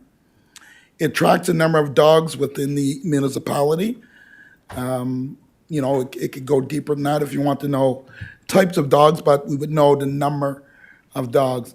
And it's enforceable upon investigation. One of the cons is time committed for municipal to process vendors in walk-in sales. So once that data is collected and those tags and revenues connected from those vendors, our staff have to process that to ensure that it goes into our system and properly documented. So the strategic alignment, it reviews the evaluation of the program, supports the municipal corporate excellence strategically. We want to be sure we offer the things require our residents to provide value. And again, the value to this is the enforcement and also the identification purposes. Our legislative authority is bylaw P100, which is our dog bylaw. Some of our financial considerations is the municipality entered into a 3-year contract with the SPCA at a cost of $40,000 a year to provide full dog control coverage. The current contract ends on March 31st of 2026. This agreement also renewed for an additional 2 years up to March 31st, 2028. Some of the alternatives that are listed there, council removes dog tag registration requirement and updates the associate bylaw. Another agency takes on the purchasing and compliance of dog tags, etc., the SPCA, and using a third party for all dog registrations sales, which is DocuPet. That was the only one that I really could find that was an outside agency that actually would do that type of work. The recommendation is that staff recommends maintaining a dog tag registration program. The next year will focus on an additional marketing and promotion to purchase a dog registration tag to encourage additional awareness and value of the program. Staff also recommend that council review associated fees and consider implementing an option for lifetime licenses. This would be brought back through a fee policy amendment staff report. The recommendation motion is moved that Corporate and Residential Services Committee recommend to council that council continue to maintain a dog registration program and that council consider implementing a lifetime dog registration fee option and instruct staff to bring back draft amendments to the municipal fee policy. Thank you. Thank you for that presentation. On to speak is first Councillor Perry. Thank you, Madam Chair. Good first report. No, I'm in favor of all the stuff in this. I have a dog myself, and I remember sometimes it's May before I remember to get my tag and things like this. So lifetime registration is something that I know a lot of people would definitely be interested in. One of the things in the report, it mentions that Halifax has a fine if dogs are found to be unregistered. Do we currently have a fine for unregistered dogs? The SPCA has a dog at large, which is not on the person's property, and I believe on the MGA, it's there is a fine. I would have to look a little bit more deeper into that. Yes, because I know I've received a lot of calls, and I know the SPCA has received a lot of calls of nuisance dogs that are barking all day that are left out at residences, and if they go to investigate these dogs and they're found without a tag, right, it would be nice to know that these people are receiving some sort of information that they have to register a dog and possibly a fine, which then also might make them be a little bit more courteous with their animal than what it currently is. Because I receive lots of calls of somebody puts their dog out at 7 in the morning and it barks till 7 at night all day long and things like this. So I definitely think that this is definitely going to bring us the lifetime registration can help, and by having it registered, when they do go back and forth to the same dog, that number will be pinged multiple times and give us better data, and also the SPCA better data, because they have a duty and care policy that says if an animal is being mistreated for a long period of time. So because of that, I'm going to move the Corporate and Residential Services Committee recommends to council the council continues to maintain the dog registration tag program, and that council consider implementing a lifetime dog registration fee option and instruct staff to bring back a draft amendments to the municipal fee policy. So move. Moved by Councillor Perry, seconded by Councillor Rhino. On before the motion is Councillor Dixon. Yes, thank you through the chair. Just a question on the SPCA. I don't know, Cal, if you're able to give an opinion how that is working out? I'm in contact, and there's, we're looking at ways to better the program within the municipality, and with everything, that's happening, reporting is a big thing. So if we know what's happening in our community, we're able to, effectively manage it.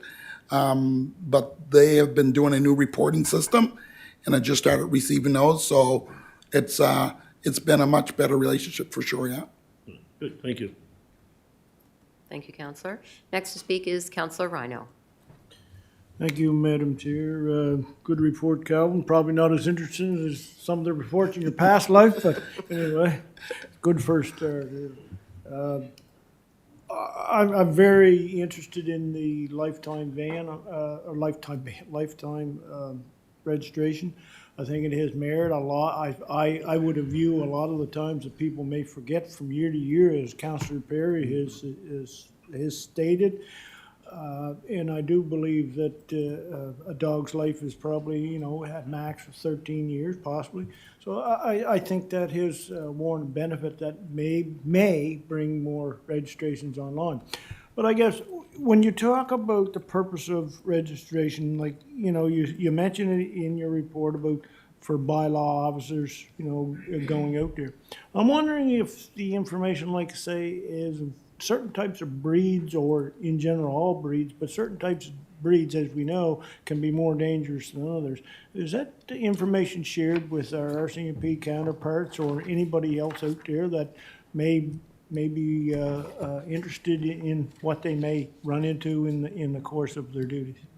Yeah, so we don't do the the identification of what type of dog it it actually is. But 9 times out of 10, the RCMP has that knowledge of houses and what types of dogs are actually there before we or the SPCA knows. But yeah, we don't identify through our registration the types of dogs that Yeah, I'm afraid if I do, because when I fill out mine, I have to put down German Shepherd for mine. So I do believe that there is a space there for that, Calvin, so. Okay, I see the CEO shaking her head, yes. So I'm just wondering if this vote goes through and it's affirmative, can we share that information, or is it plausible to share that information with RCMP to help out with their duties? Yeah, for sure. I don't see an issue with sharing, what type of animal or dog that's at a residence. Thank you. Thank you, Counselor. Next to speak is Counselor Mitchell. Thank you, Madam Chair. Since you're going to share that information with the RCMP, I think it'd be prudent to share it with the fire department to do a medical first responding. So if they're responding to a situation, there's an aggressive dog, then they're only going to back off. My second question is, do kennels require dogs to be registered to stay at a kennel? Do you know? I don't know that. I'll refer to,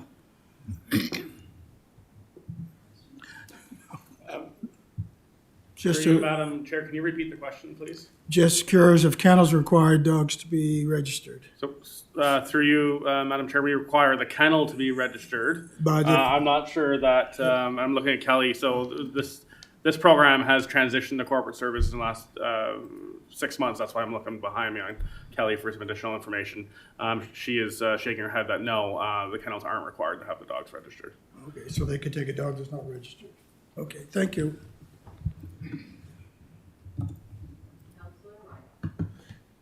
Well, kind of following up on Councillor Mitchell's there, that kind of brings up a thought in my mind that if we are allowing doggy daycares or, other services, kennels such as that, could not we require, I'm just throwing it out there, so don't shoot the messenger. Cannot we require that those businesses only maintain dog registered dogs, and that would bring up our numbers. And if we do move to that lifetime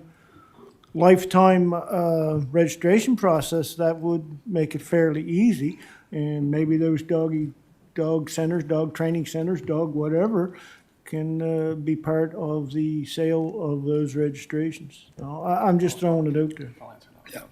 Yeah, through you, Madam Chair, I think we'll just take that point back and look from a legislative perspective. And then when we bring back your fee report and recommendations, we'll just have Well, it seems counterintuitive. We're allowing doggies and daycares, dog training, dog ever, but we don't require them to and make sure those dogs are registered within East Hants. Some of them may be from outside East Hants, I understand that, but I say the majority is. It just seems counterintuitive that one doesn't match with the other. Yeah, through you, Madam Chair, and absolutely hear that point, and we'll review it from that lens, from what we heard from council. Right on, I compliment him on that one. Thank you. Just a comment, certainly in support of the motion and agree with most of the discussion. Just want to throw out there that before we can be sharing all this information with outside agencies, there would have to be a privacy review done to see if we would be allowed to do so. Thank you. Okay, thank you. Seeing no one left to speak.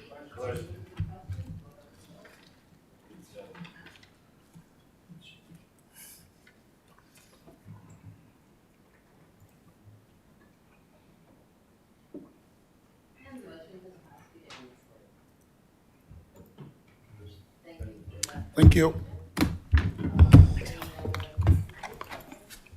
Seeing nothing left on the agenda, I'll be looking for a motion to leave the Corporate Residential Services Committee. And move into INO. Motion made and seconded. All those in favor?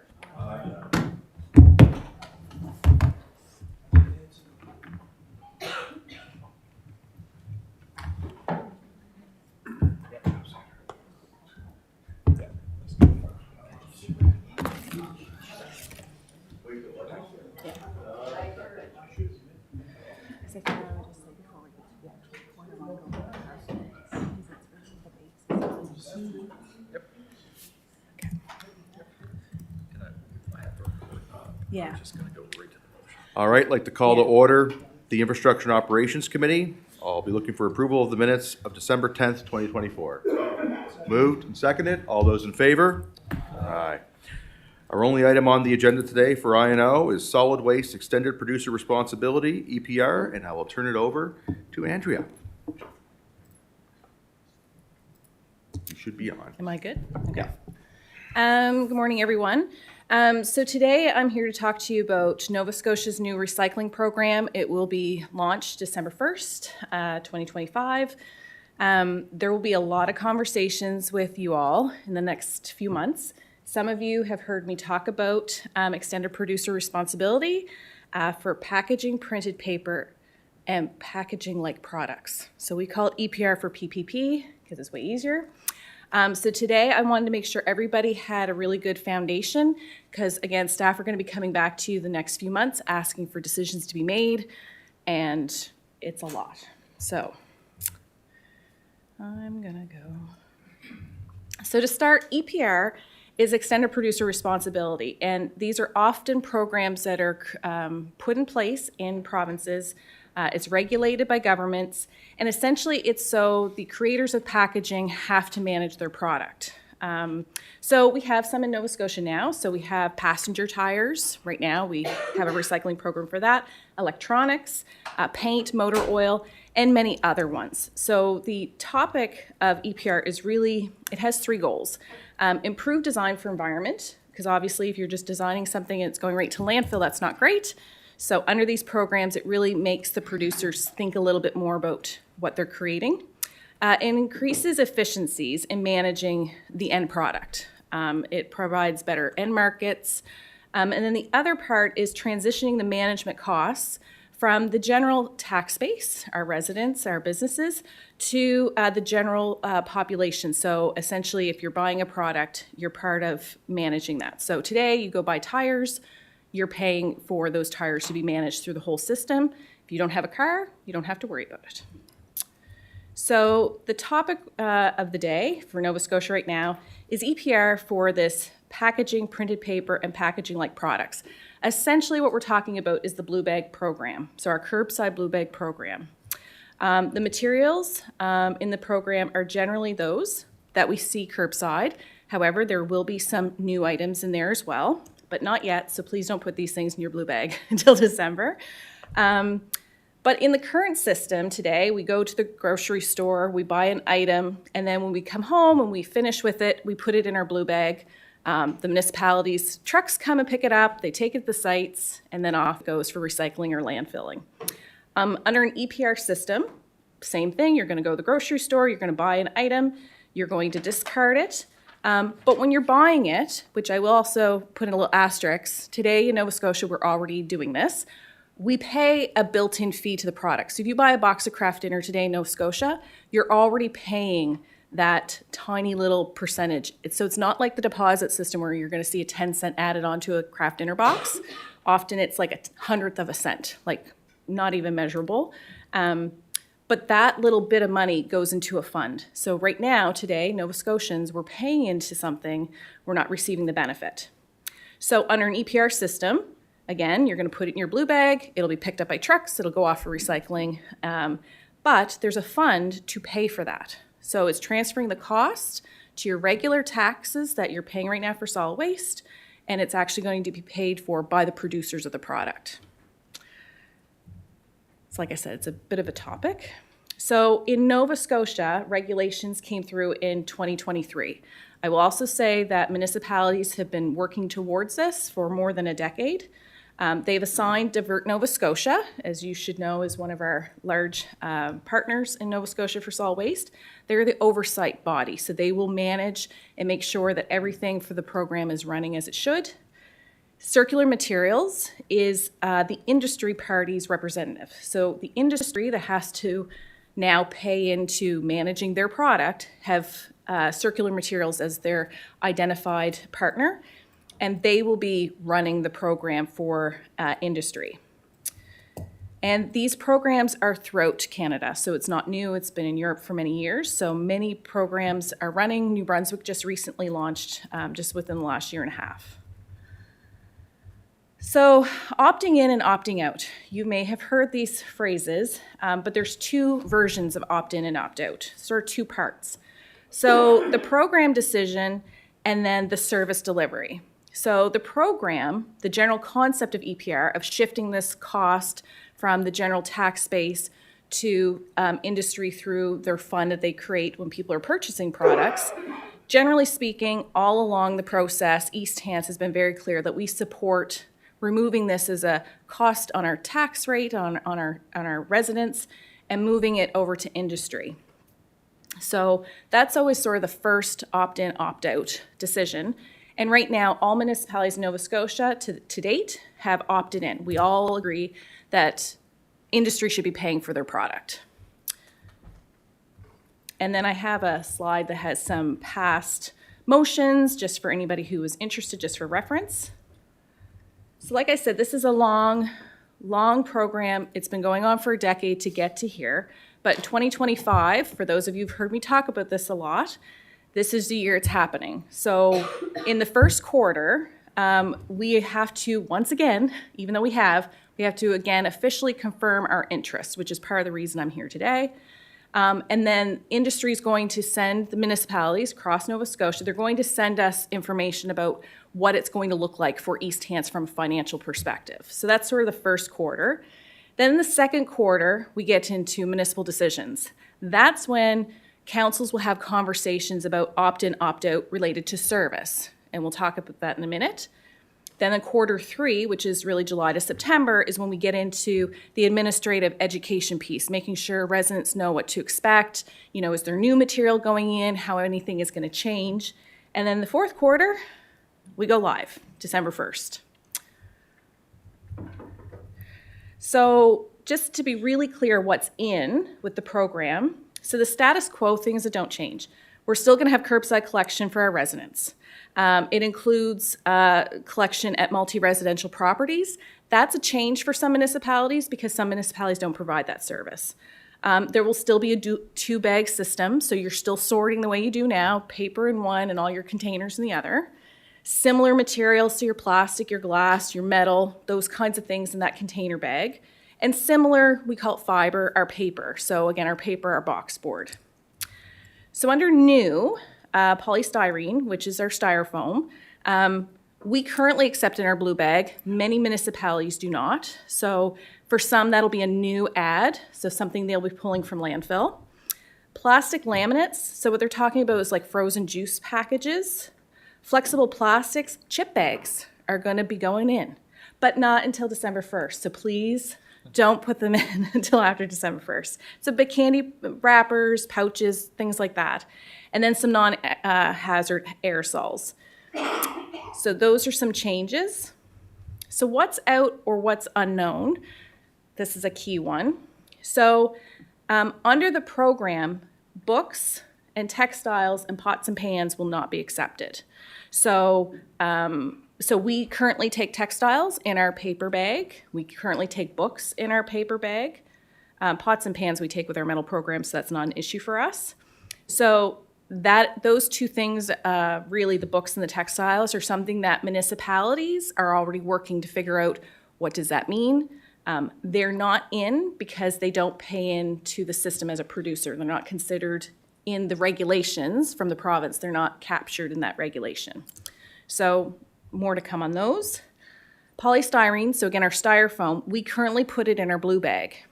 While it is in the program is new, we have not been told whether it'll still go in the blue bag or if they'll want people to drop it off somewhere. So we don't know that yet. So more to come on that. And a key one, which again, we will look to you for decisions in the coming months, businesses are not eligible. So currently, our municipality is one of many that provide limited curbside collection to our small businesses. This is something under the program they will not do. This has been a huge discussion, I would say many years, certainly ramped up We have been very clear in our correspondence, but it is a non-starter. It will not happen. So we'll talk about that again. So I'm just sort of flagging things. So the opt-in, opt-out number 2 is the service delivery. So there's 2 options if you go with the program. So the opt-in, we would enter in as a municipality an agreement with Circular Materials to provide the service for the program. So we would continue to run the trucks, we would continue to provide education, we'd continue to answer everybody's calls.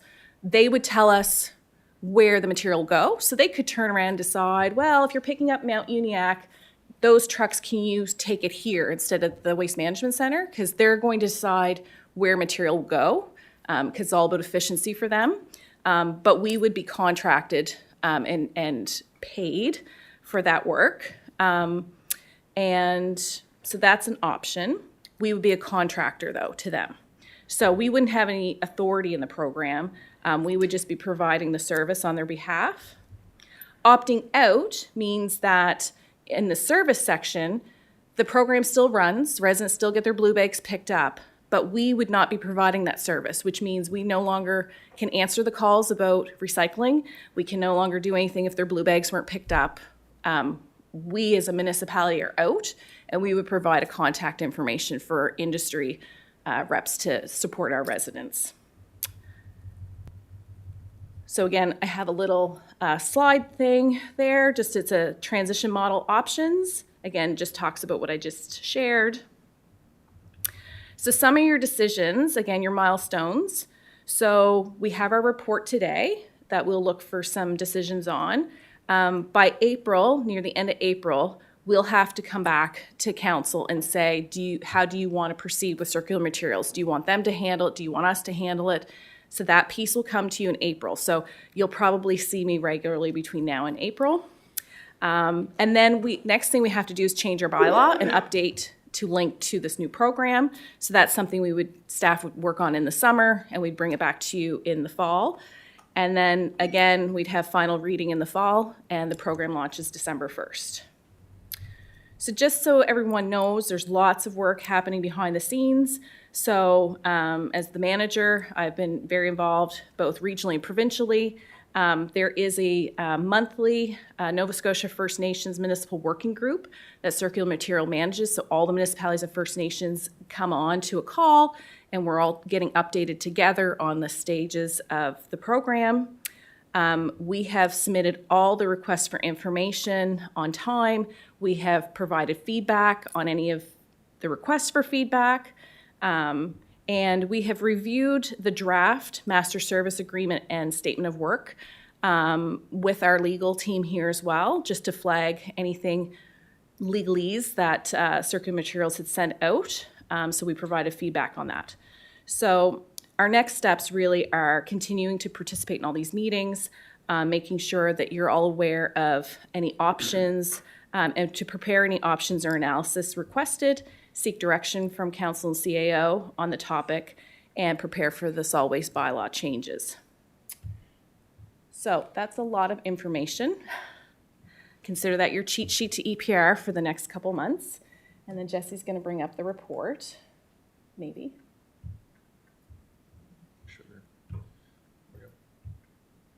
Oh. He's going to make it so I can read it. So today, really where we're at out of all that information. Our recommendation at this time is to continue to pursue an EPR agreement where the municipality would collect the materials on behalf of Circular Materials, because again, we look at that piece of our customer service to our residents. As somebody who's been doing this a long time, I really have a hard time the idea that I have to tell somebody to call an 800 number about their blue bags. But we would like to continue to look into those options, and maybe it's not the right option, but to continue looking at that and bring back a report to you all about different service levels, any changes that may be needed. So we have a motion here recommending, move that the Infrastructure and Operations Committee recommend to Council that we send a letter to Circular Materials stating that we're still interested in continuing to explore East Hants managing curbside collection. And again, that's not committing us, that's just saying we're still open to having these conversations. and to be part of the transition related to EPR. And now questions. Well, that was a lot. Thank you, Andrea. Sorry, I'm going to talk And really you're- fast. I apologize. We're at the time of Hello. adjournment, but I'm lit up here. We'll start off with Warden Rolston.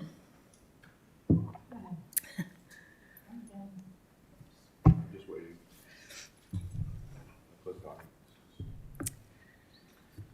There you go. I move that Infrastructure and Operations Committee recommend to council to have a letter sent to the Circular Materials stating the municipality of East Hants' interest to continuing to explore East Hants managing the curbside collection program on behalf of Circular Materials are part of a transition related to the extended producer responsibility programming. Seconded by the Deputy Warden. On before the motion. Councilor Ryan. Thank you, Mr. Chair. I guess through you to staff, I'll be the first to admit that I'm having a hard time understanding this program. I'll be honest, I am. Well, what I'm hearing is, the basics of it, they want to transfer the cost that the municipalities are back to the producers. Well, in my head, when you transfer any cost back to the producers, that cost of more production, more whatever, is gonna eventually feed right back to the consumer again. So whether it's the same taxpayer model, there's only one taxpayer, but we may be paying it three different. So, and I'm not against, as a municipality of a whole, costing us less. But when if it's going to cost in the end our residents more, where's the benefit in that? I can understand trying to cut back and everything, don't get me wrong, but it just seems to me, it's gonna feed right back to the same person, and we'd be paying So, the Councilor same amount Rhino, of money. our residents are already paying for this. It's already being paid. There will be no increased cost for this program. They're already paying and have been paying for this program and this money to be returned. It just hasn't been returned yet because the province hasn't adopted the EPR model. So the fraction of money that's already being charged for this program to be done, we've been paying for years and not receiving the benefits of the rebates from the producers. This allows us now to access that money, to get that So where rebate. is this money? So where is this money being kept?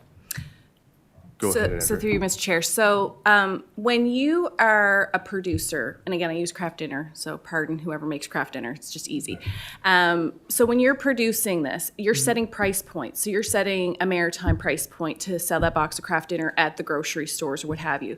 So this cost is same as marketing. So the cost to market Kraft Dinner is built into that price. So when you buy it for $1.99, all of that's built into that. And so what I'm saying is that as EPR programs have come on board across Canada, they've chipped away in their own to cover those costs. Like I said, you're not going to see Kraft Dinner go up 10 cents because that's not the intent.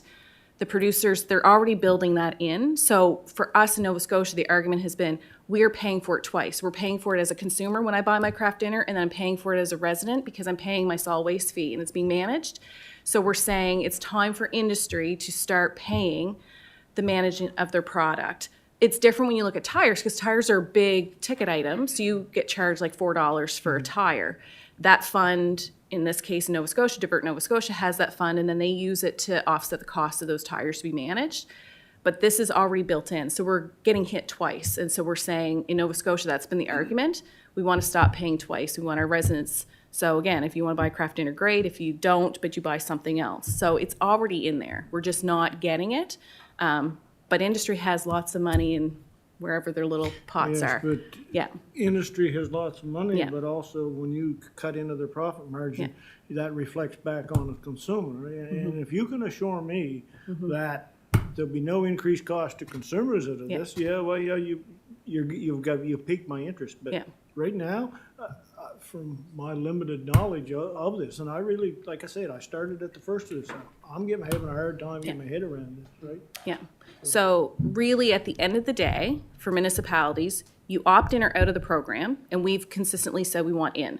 If we opt out, we just keep doing what we do today, but we get none of that funding, and we can never opt in again. We're done. We can never go back and say, you know what, we maybe made a mistake or we're not benefiting, because they've seen that in other provinces. Like in BC, they had municipalities that said, no, we're going to keep going. and they can't go back in.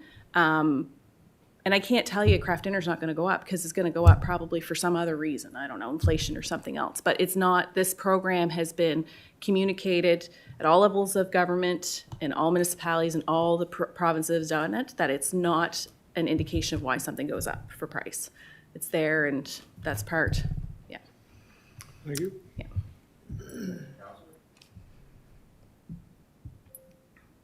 Next up, Councillor Merriam. Thank you. Through the chair to staff, thank you for the presentation. Couple of quick questions. One was in the PowerPoint on slide 10. There's an acronym, and I'm sorry if I just missed the definition, but it was P&E at the end of a diagram. Yeah. What is that? Promotion and education. Okay. I apologize. That's okay. We're very acronym heavy in solid waste. That's okay. The other question, maybe this is a little bit longer, but yeah, thank you for that. And so the other question was with relating to question 1 and question 2. So as I understand it, question 2 has an opt-in or an opt-out, and it sounded from the thrust of the information that a decision hasn't really been made yet on question 2 in that regards, but it seems in the staff report, correct me if I'm wrong, that it's being presented to us as if the opt-in is the preferred option. Am I correct that the staff is leaning on opt-in as for question 2 preferred? Yeah, from the service center. Okay, good. Through Mr. Chair, staff are leaning towards opt-in, and with the report of when we get into the financials and level of service discussion, there's an opportunity to still shift gears, and we will provide Okay. details on both. Yes, that was my question. Are we kind of locked into that or? Nope. Okay, perfect. So, yes, no, well presented, and I will support the motion. Thank you. Thank you, Councillor. Next up, Councillor Mitchell. Thank you, Mr. Chair. Just a yes, no answer. Plastic meat trays and plastic fruit trays, are they still status quo blue bags? Okay. Thank you. All right. Question's been called. We'll go to the vote.